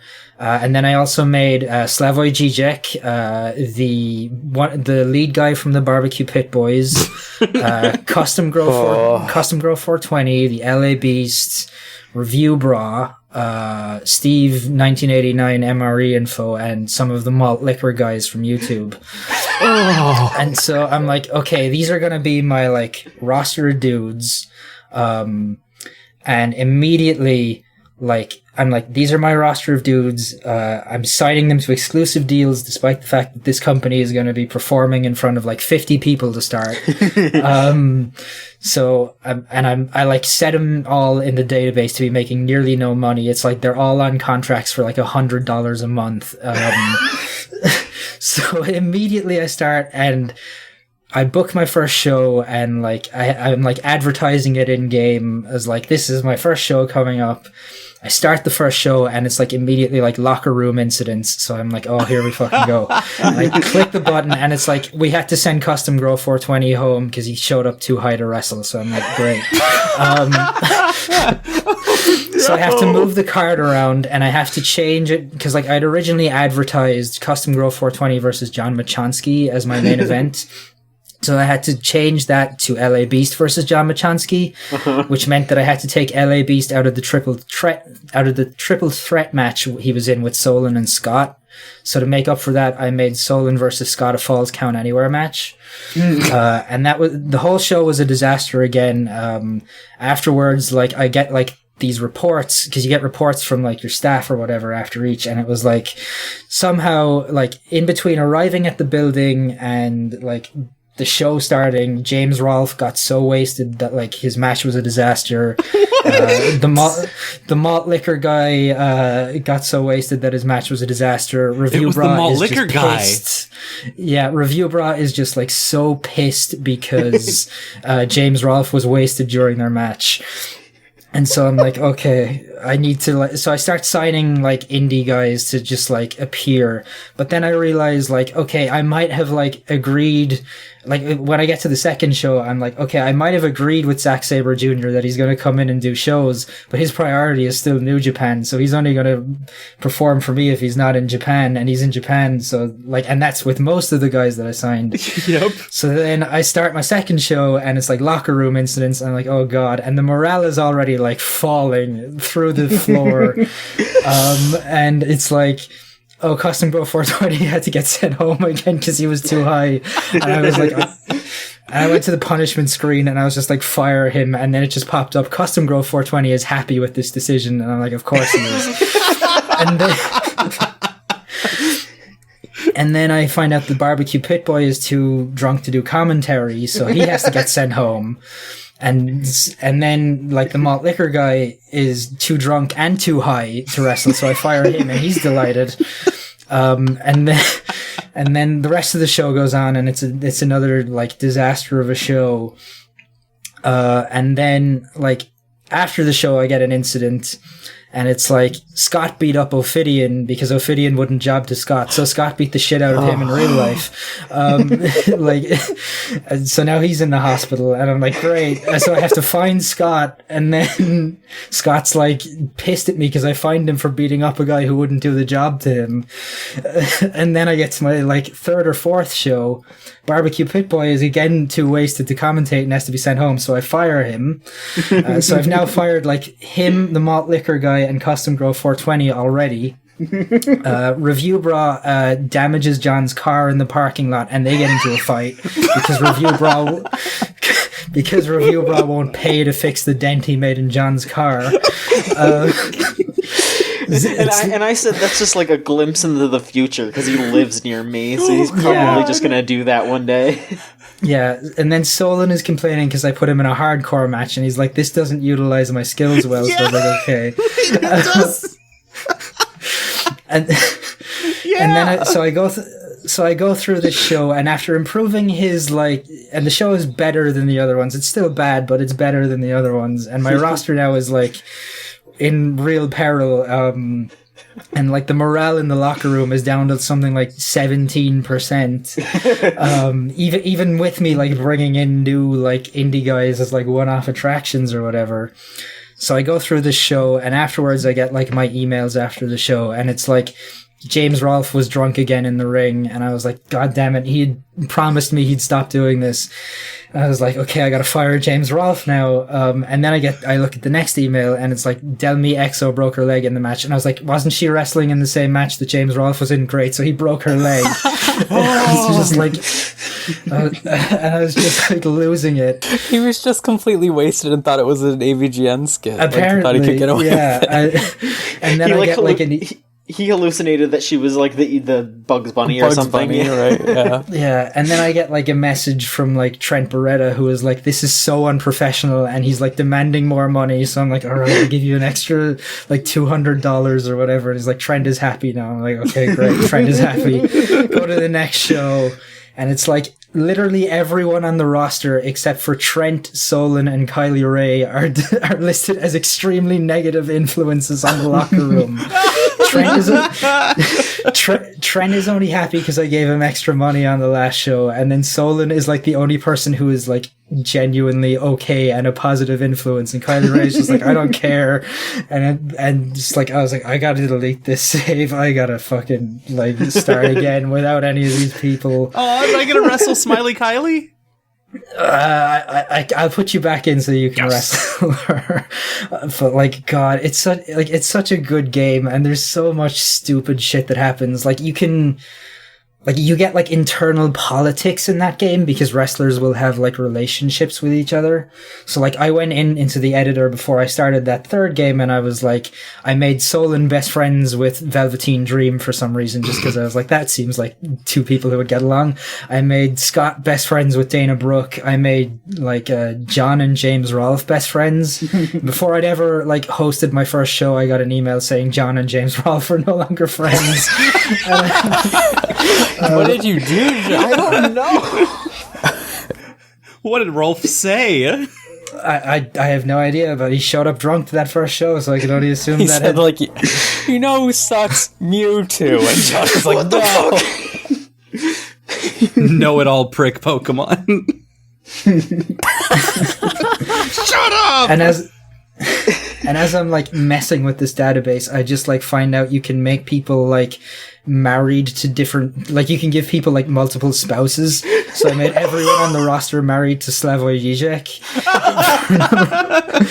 For no reason. I was just like, okay, this is fucking terrible. And then like by the end of the time that I had like deleted that, I was like, okay, I have two feuds, or like I have one feud right now, which is Solon versus Juice Robinson, because whoever made the mod used a picture of Juice Robinson that makes him look exactly like Solon, and so I was like, I'm gonna have them feud over the rights to the name Solon. Oh no! Oh no! So it was like, that was my one feud in the company, because up until then, like every match I was getting was like, the people don't care about this feud, or like people, like I was getting crowd feedback that was like, the matches are too intense, but there isn't enough dangerous spots. So I was like, I don't know how to fix this. Yeah.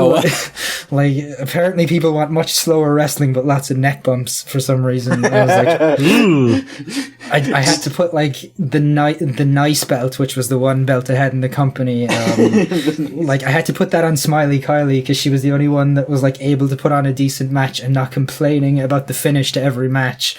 So I was like, yeah, you can have it, because Steve MRE is just like fucking furious because Review Bra and John got into a fight, and it's just like, oh, this whole thing is just like on fire constantly, and Holy I love it. And, so wait, like there's no wrestling in this game, right? There's no engine. You just get a report of what the match was like and Holy the quality shit, of it. good. This is incredible. Good. Like, that's what you need, right? Yeah. Like, you don't want to fucking run through this. Yeah, it is just like you dealing with the politics behind the curtain of like, this person won't job to this person, so now Scott is angry at Ophidian and he's going to beat the shit out of him, or like Solon is the only person who's happy in the entire locker room, but he's mad at me still because I put him in a hardcore match. Or like, that's not my strengths. Yeah, or like I hired Ryback and I made him like Frederick Underfunny, and like he, like after every single show he's like, you should fire this person, they're too small, and I'm like, I don't want to fire them, Ryback. And it's like, Ryback, stop. Yeah, like Ryback, please stop being a Frederick dick, Underfunny, because stop. Yeah, it's just like, Frederick, stop telling me to fire small people. yeah, like literally after every show, it's just like, John Machonsky is too small, Review Bra is too small. Like, What the fuck? Kylie Ray is too small. It's just like, you should fire them. Or like one time I think he was like, Steve MRE has charisma, he's gonna go places. I was like, you didn't ask me to fire someone, great. This in no way sounds like football management simulator. This sounds like Dwarf Fortress. Yeah, that's probably a better right. I get the analogy though. Is it makes sense in the first place because it's a sports management simulator. You're managing a locker room of people, but the hijinks are so good. It's like the pure dilution out of what you want from wrestling. Yeah. That's just what it seems like for me. Yeah. Like, cut the bullshit. Just give me like the insane like dialogues and like concepts that are at play here. Like, the actual wrestling doesn't matter. Like, what the fuck is going on? That was actually exactly what they said on Waypoint Radio when they were they were doing an interview with the person who's doing the Dark Side of the Ring documentary, a documentary about the darkest stories outside of wrestling that's in wrestling, and the documentary is incredible. But just the real short version is they said that the 90s were a time when people started to realize, or the 2000s were a time when people started to realize that there were things happening in the ring, but some of the most interesting things were happening outside of the ring and behind the curtain. And people wanted to see those stories. Yeah, and I think that's what like this game captures really well, is just having to deal with, you know, a bunch of egomaniac muscle heads who are all just like out of it on everything. And like, you know, you can like micromanage it as much or as little as you want to. Like, you can micromanage the house show circuit if you want, or like you can like decide on the rules backstage, which will, you know, have an effect on morale and how well everyone is getting on with one another, or like people will get pissed at you if you're like, you're not allowed to leave until the main event finishes or whatever. So like having to deal with like instituting a rule backstage and then having all your main eventers be like, no, I don't want to follow this rule, make an exception for me, and you're just like, oh my god, just fucking please just be a professional. And you're just like, oh, what's this? There's an incident between these two people. Oh great, this person was taken to like wrestler court because he like played a prank and left shit out on the bench in the locker room. And you're just like, it's wild. Like, getting a fucking email from the guy who reviews MREs on YouTube to be like, hey, I think Review Bra was treated really badly by you for, like, I can't believe you sided with John Machonsky because Review Bra, who is my blood relative, which is what I set them to be in the database. I set them to be siblings, because he dented John's car. Getting back into wrestling has been a nightmare. That sounds so good, Niall. Thank you so much. It's really good.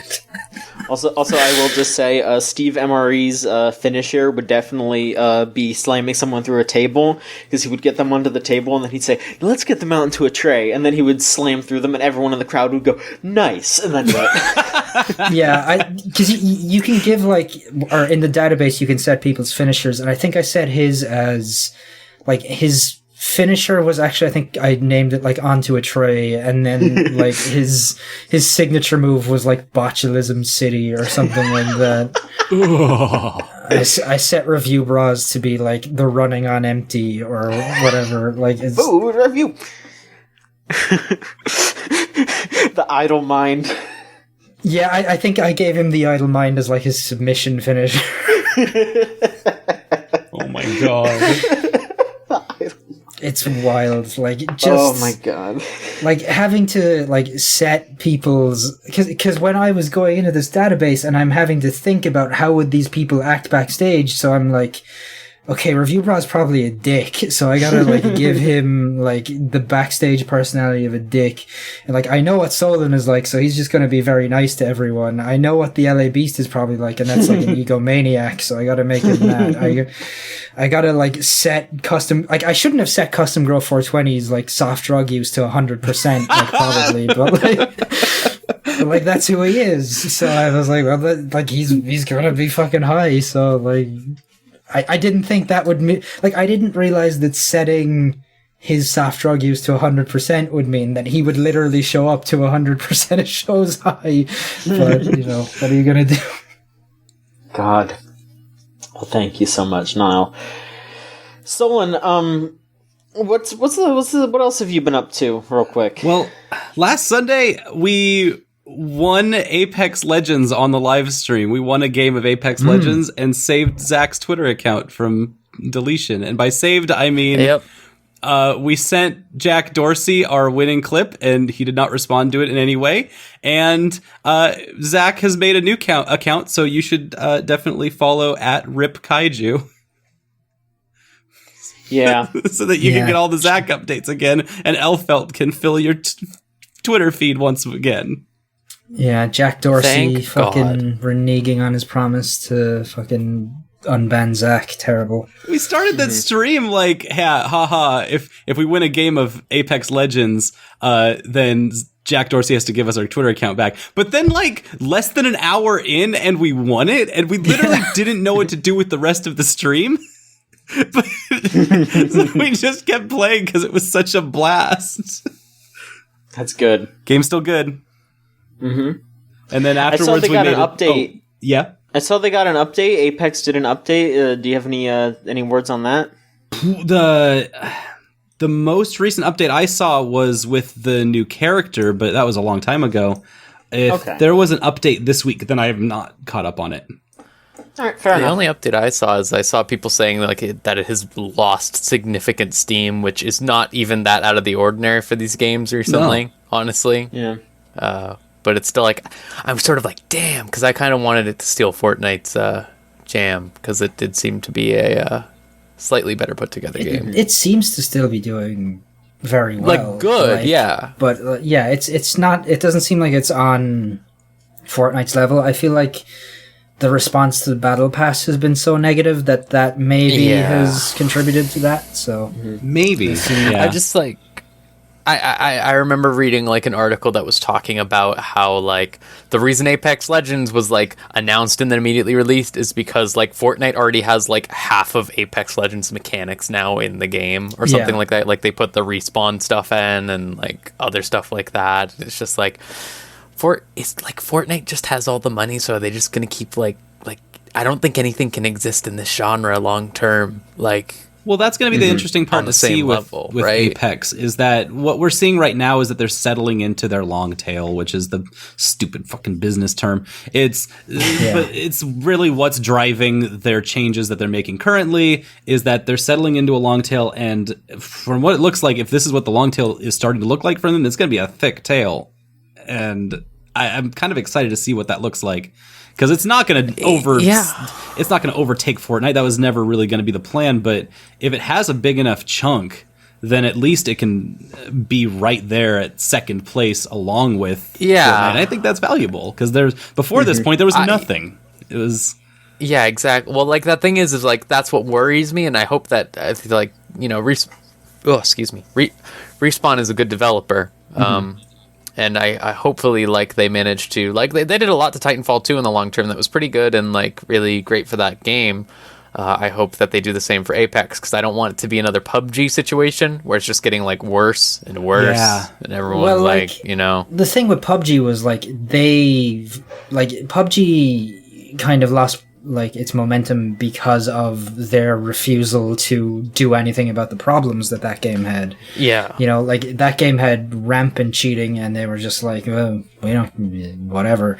Like they did nothing to solve that game's issues while trying like adding more, right? Adding more and like trying to bleed players out of extra money when it was already like a $30 game. So like right, and Fortnite's free. Yeah, so exactly. So like they squandered pretty much all their goodwill by like focusing on monetization that was quite frankly really shitty and redundant to like and redundant and temporary in a lot of cases. Like that first battle pass they did was temporary, and like they were focusing on that and just like not fixing the bugs that were in the game, not doing anything about the cheating problems that game had. Like that game had a weird thing where like if you were playing on, you know, a US server or a European server or whatever, and a cheater joined from like China or whatever, they would actually get an advantage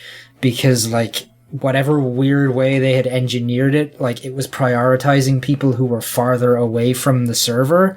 So like if I joined like a North American server, I would have some kind of weird like ping advantage over people who were playing. That was what I remember hearing about. It was like the melees were determined off of like server tick or something, right? Yeah. Like and weird shit like that. Yeah. Yeah, that's bizarre. I think everything was, so it like made firefights really weird and strange, and like so you would get into a server and you'd have somebody from, you know, like I would play on a European server and I'd have Chinese players, North American players, whatever, like jumping in and like cheating on top of like having that built-in advantage, and it just becomes like, man, I don't want to play PUBG anymore because they've like taken this thing that was cool at first and like just not bothered to do any of the stuff they needed to do.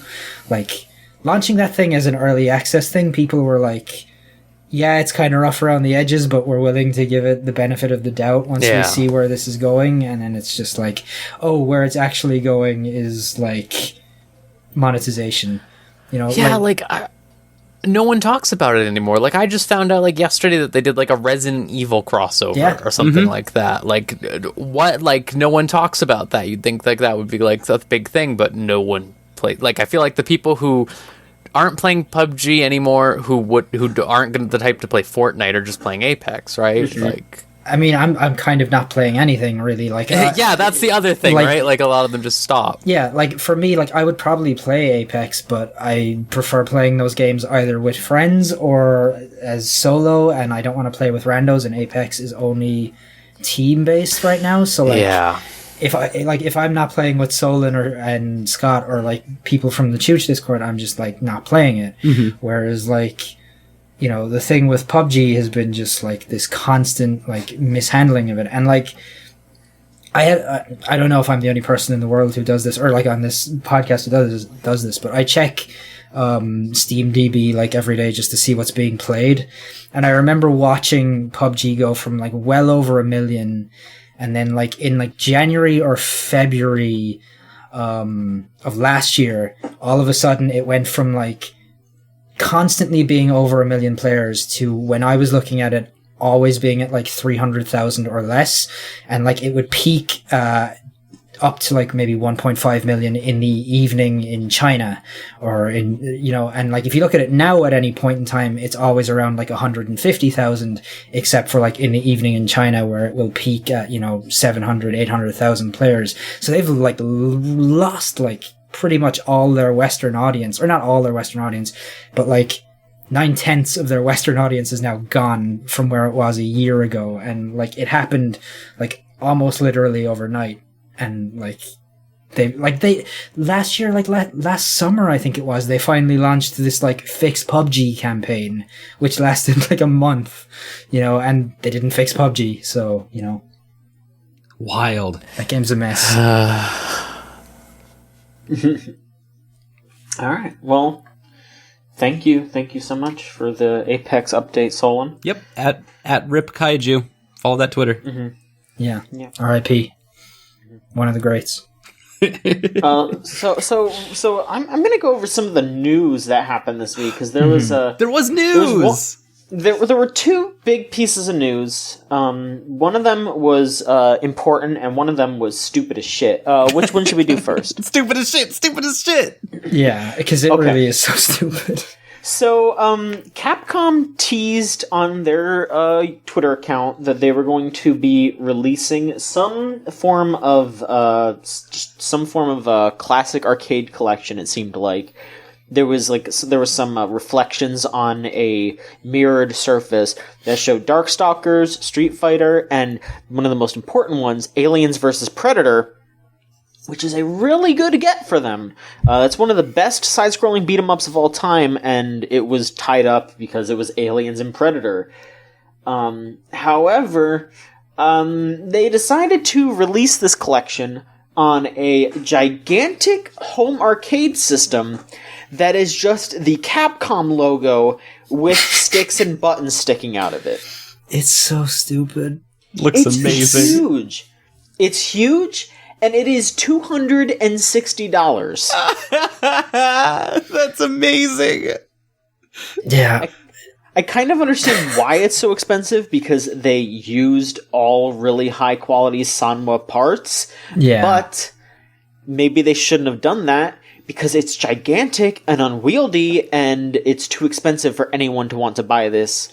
Like, even people who are, say, you know, an enthusiast who would want to buy those things, they still don't want to buy this because it's a gigantic fucking logo that is, like, you can't separate it. It's two sticks.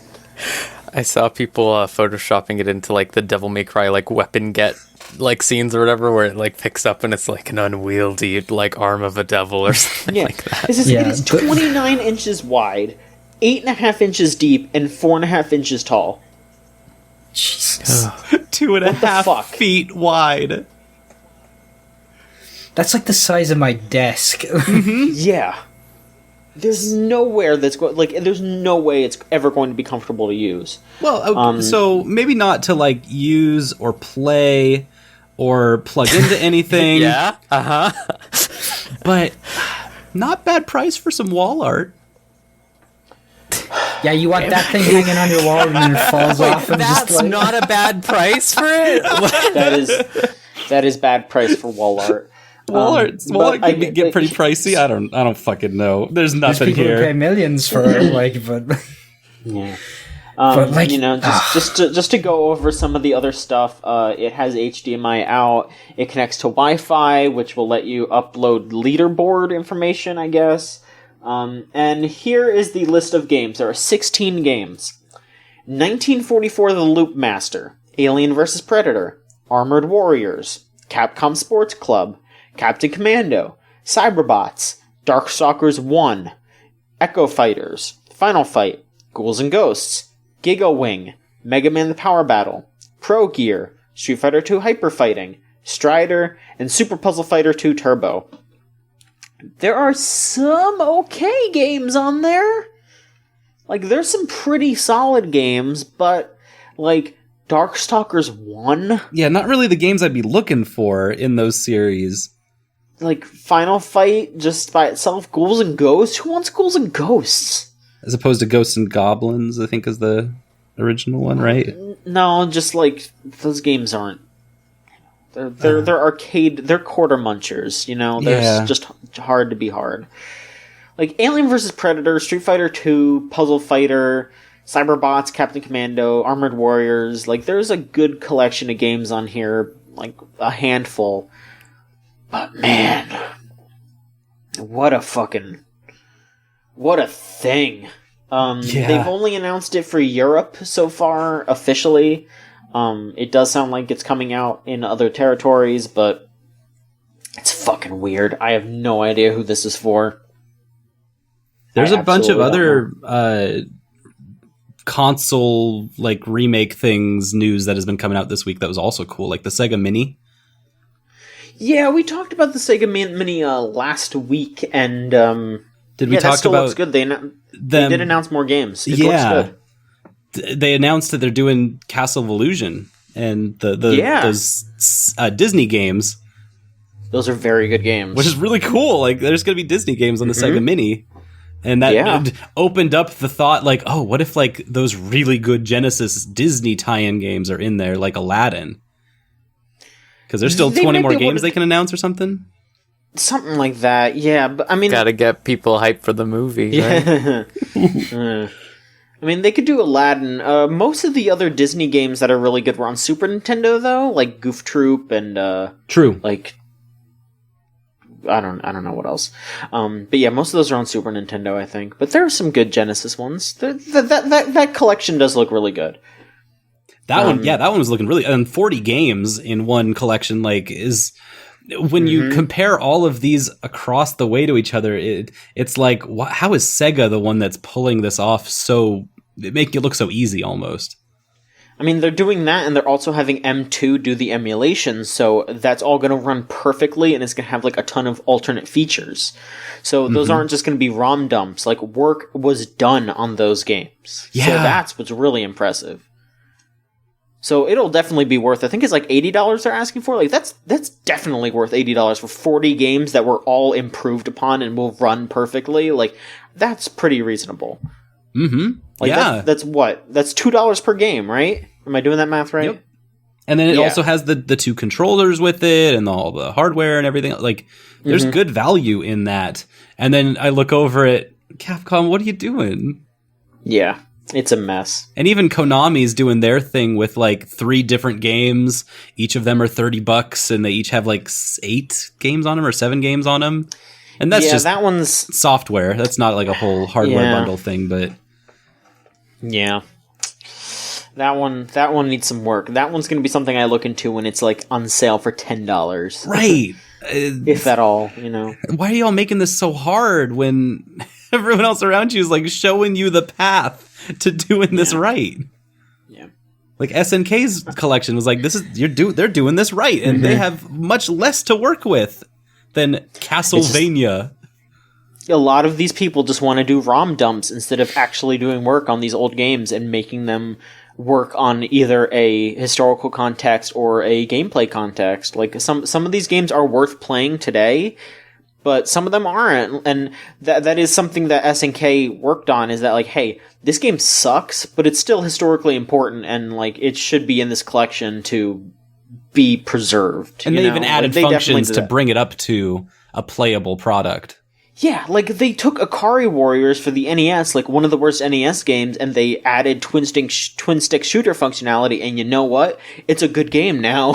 It's playable. Like it's actually functional in a way that you can actually engage with the game in a cool way. Yeah, no, that's sick as hell. Yeah, work needs to be done, and a lot of people are just too lazy to do that. Speaking of work being done, Sony, I guess Mark Cerny went to Wired and talked about and showed off a little bit of the PlayStation 5. Oh. Or whatever the next PlayStation will be called. That's too bad. What? You know. It is powered on a 3rd generation AMD Ryzen processor. It will be able to support up to 8K. They said that that's it will a lot work of Ks. It is a lot. What does that mean? They said that... well, I guess we'll find out. It will work with PSVR. They didn't really talk about what the next step for VR was, but they did say that like current PSVR will work on it. Oh. It has a solid state drive, which they showed that it will cut down on load times a whole lot. Like definitely, they showed Spider-Man running on a PS4, and the load was like, I don't know, maybe like 10 seconds or something. Those like loads that. are pretty long. Yeah. And not then too they long, showed but like it pretty on, long.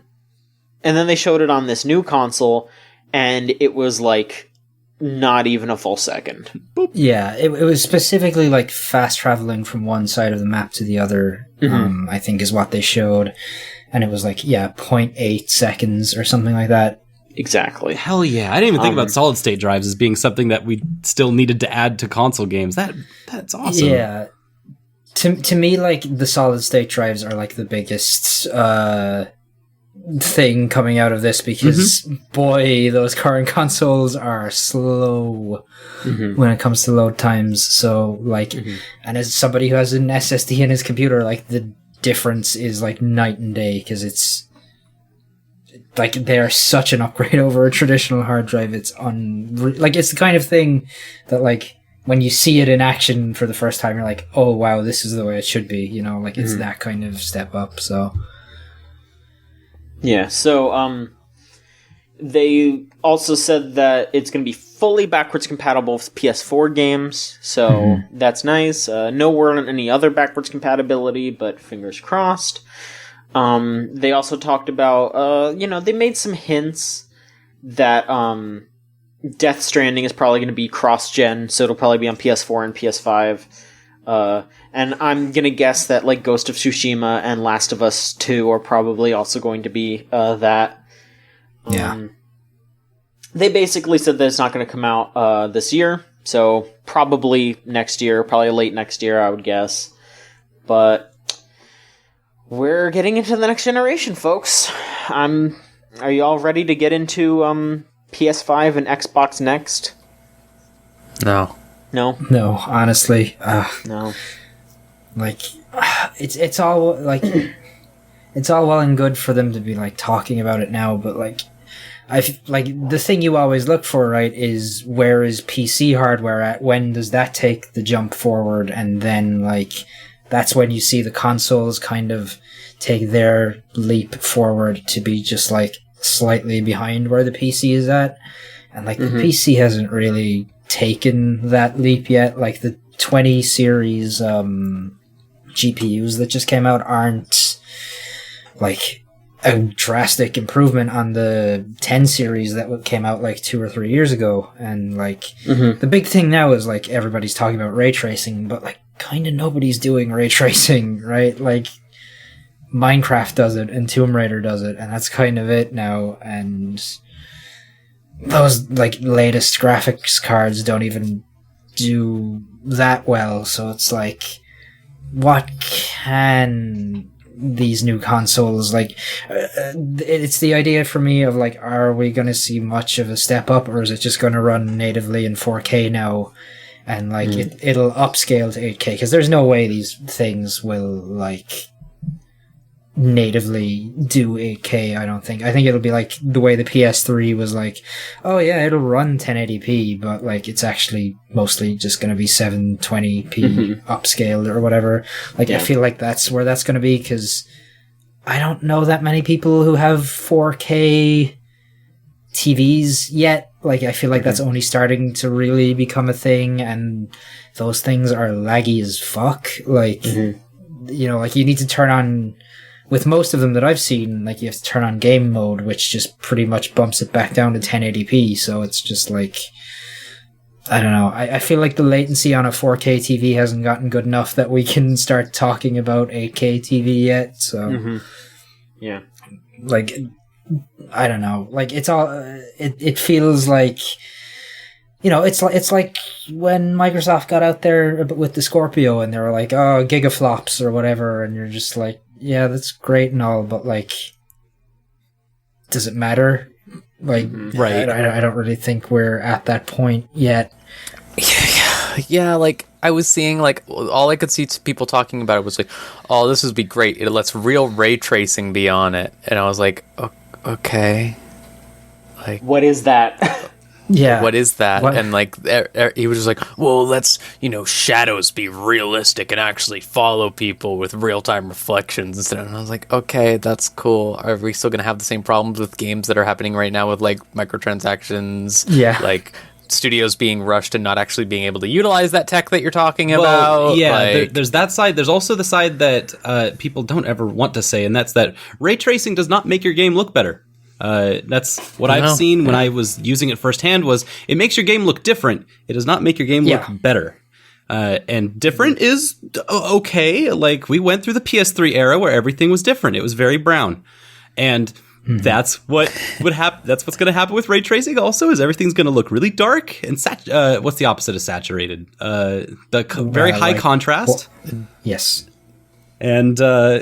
We're just going to have to live with that for a little while. But great. There's some cool stuff that happens in the programming and how light interacts with the world. But that does not inherently make your game look better.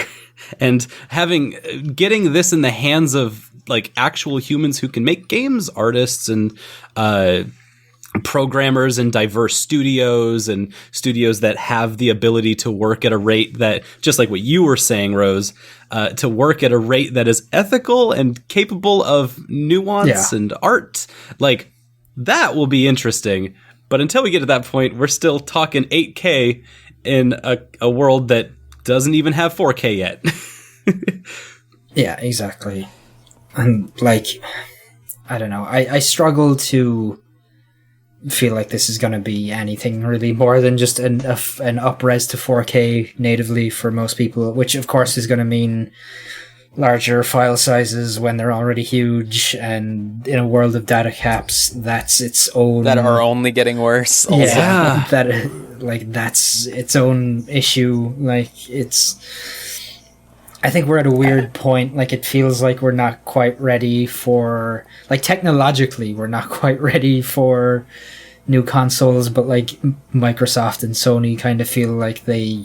Like, oh, these have been out 6 years now, 6-7 years. It's time, I guess. We might as well. Like, that's what people want. That's what people expect.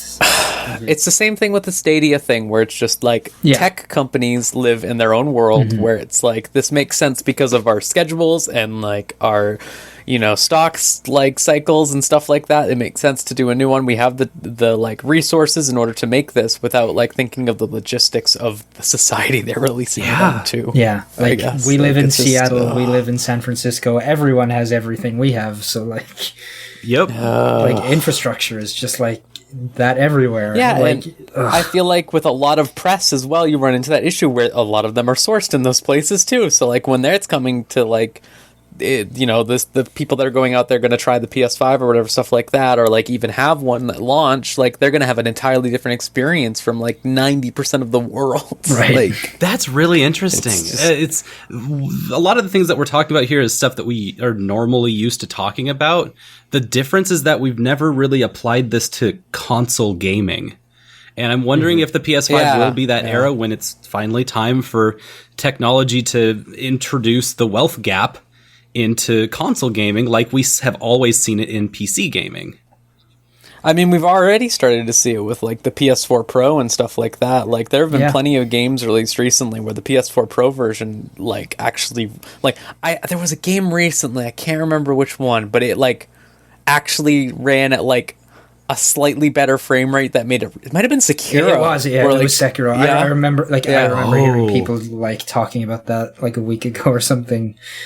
Yeah, like it's gonna get to the point where like maybe they'll have their like baby console version or something. I don't know, like the like more cheaper version or something like that of it. Then like you'll run into that thing where it's like, oh, okay, so now instead of all games being just playable from the start, if I actually want the game to actually be comfortable to play, I'm gonna have to drop like $300 extra on top of everything else. And it's just like, ugh. Yeah, like when you talk about like introducing the wealth gap almost like into consoles, I just think of the reveal of the Xbox One, where Don Matrick was like, well, we got we got an Xbox for you. It's the 360, and just like, well, if that's the way people thought at one point at Microsoft, there's every chance that executive types still think that way there, like it's this whole thing just feels ill-advised, I guess, in a lot of ways. Like it's I feel like we don't need it, but like these companies and I feel like there's even pressure from people being like, hey, it's been like 6 years, where are these new consoles at? Come on. Yeah, I mean, the crazed people you see on Twitter, like anytime anything happens, like, where's the PS5? Like, oh shit, here it comes, the C3, or like they were saying last time. And it was like, why do you want this? No, stop. I'm not like super against it, but I'm also just like really weirded out by people that are like, come on, where is it? Chop chop. Like, the PS4 and the Xbox One are perfectly fine consoles. Like, at the very least, like if we were talking about like, say, the Wii U, I could understand where it's just like, hey, where's the replacement? This thing isn't great. I would get that, but like the PS4 and the Xbox One are fine. Like I don't understand people that are like, when are they going to make a better Switch? Like the Switch is also fine. Like what are you doing? People are fucking animals. Shut up. Yeah, like I in some ways it's kind of like Rose said. Like I sort of feel like the PS4 Pro and the Xbox One X are those replacement consoles. They are the next generation almost. Like those two consoles should have bought Microsoft and Sony another 5 years. I feel like for infrastructure to catch up, for 4K to become the norm for everyone, for the price, because like you start talking about these new Ryzen processors that are going to be in this thing. You talk about the price of an SSD. You talk about like the price of the GPUs that are like out there that can do ray tracing. Like you want to put all that in a PC with like a decent sized SSD. You're talking $1,000 at least. Like my PC runs off like a tiny SSD and all my games are on a hard drive, like a traditional like 1 terabyte hard drive, because it's so much cheaper. And it's like, okay, like for most people, if you want to put an SSD into your computer, it's like that's the thing that runs the operating system, and everything else has to be. And that's it. Yeah, like, exactly. That's off somewhere else to the side. So like how like this thing is gonna have to cost $500 at least for like a baseline. And this is my biggest fear, is they pull a Nintendo / Vita, where it's like, Oh yeah, no, like it has like, you know, all this good stuff, but like you have to buy more memory on your own. Like that's up to you. Yeah, I wouldn't be surprised. Like there's just 120 gigabyte SSD on there or something. I really would not be surprised at this point. Yeah, I wouldn't be shocked. Like if that thing launches with like say a 500 gigabyte SSD, people are gonna be very pissed because now it's like That's 5 video games. That's 5 video games, Oh, and now sorry. you got to spend another $250 on like another one just to have more games. Like, and like the Xbox One as it is holds like 4 video games with like a 500 gigabyte thing. I mean, like the Switch. I just had to buy a fucking micro SD card over Christmas because Right. Smash takes up the entire thing, the whole thing. It takes up all of it. Like,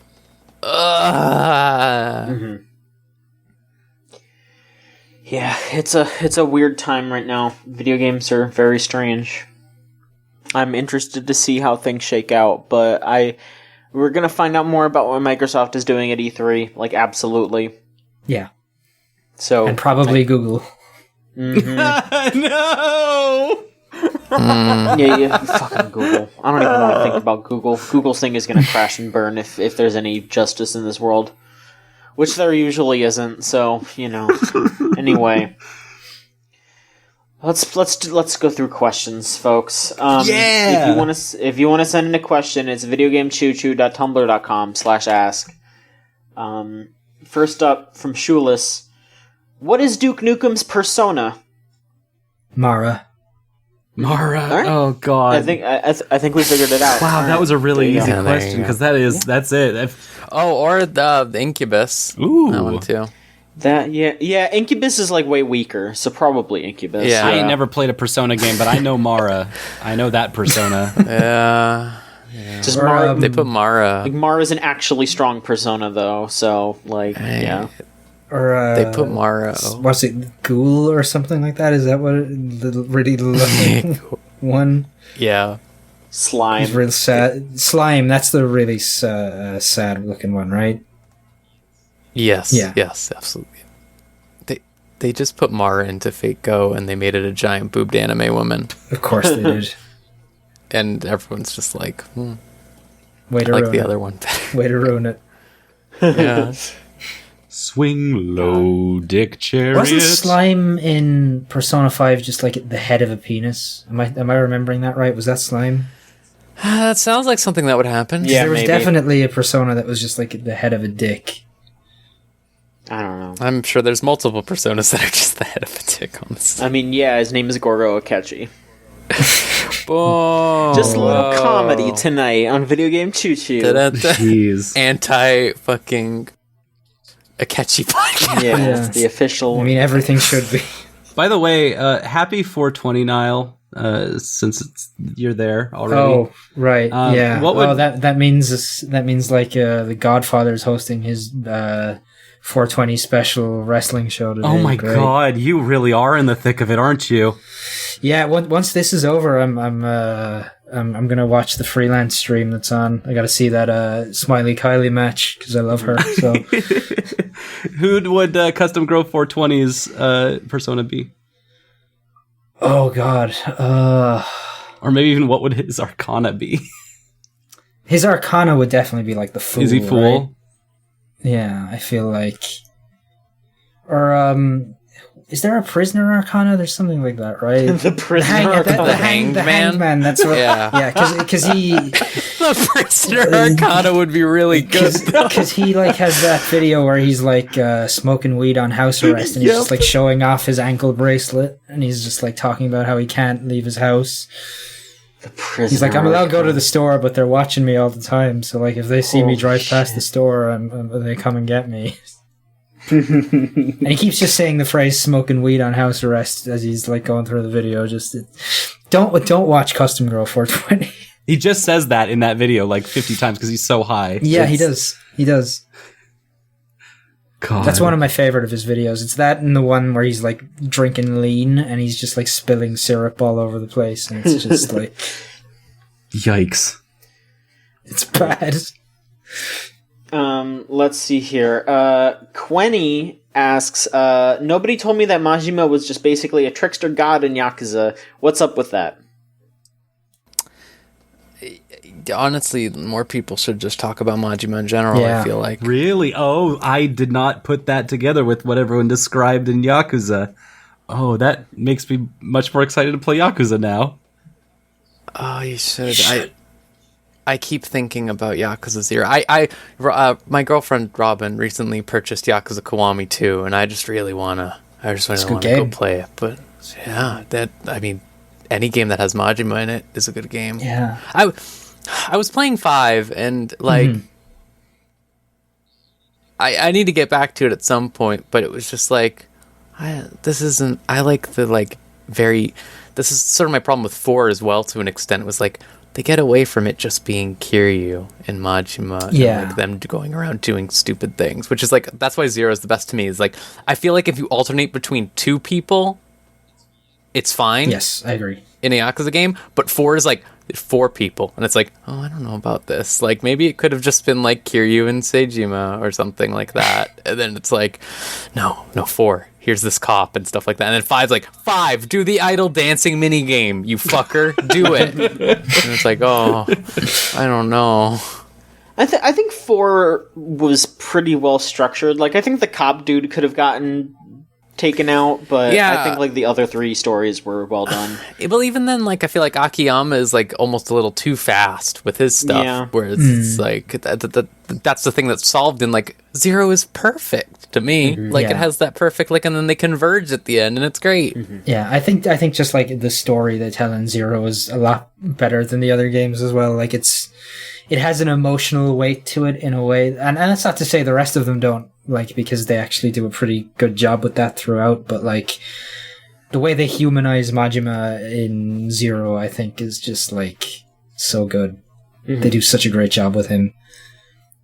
I mean, he won our Character of the Year that year, right? For Yakuza 0. So. Yeah. Yes, he did. I mean, yeah, he turns from like a joke, like goofy character to an extremely believable,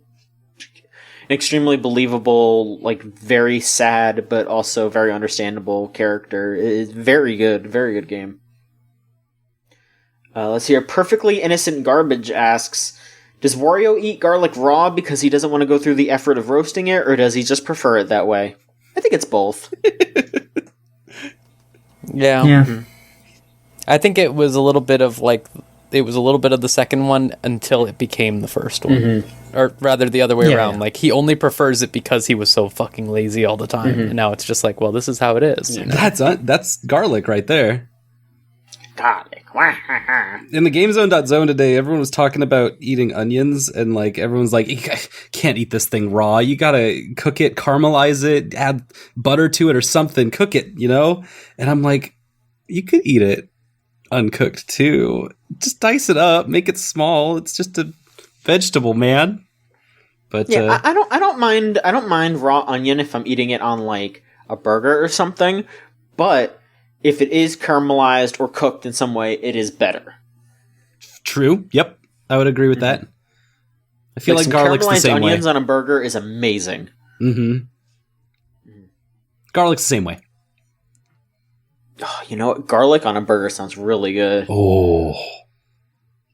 Even mixed into the meat. That sounds nice. All right. Okay. One last question here. Again, send in your questions to videogameschooseyu.tumblr.com/ask. Anonymous asks, I've heard that making a dedicated Five Nights at Freddy's podcast can really pull in the internet popularity, clout, and Patreon donations. Just a little tip for you. Oh yeah, let's jump on that FNAF train.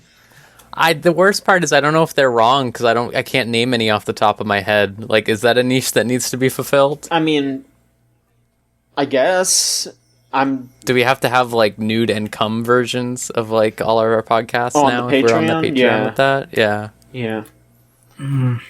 I don't know. I think we're good. Welcome to the Bendy Gazette, where we talk about all things Bendy and the Ink Machine. Oh shit! Yeah. What's the update? What's the update on Bendy? It's still bending. All right. I'll keep you updated next 5 minutes. I can't like hear the phrase Five Nights at Freddy's without just like thinking of Ray Sype just being like Five Nights at Freddy's.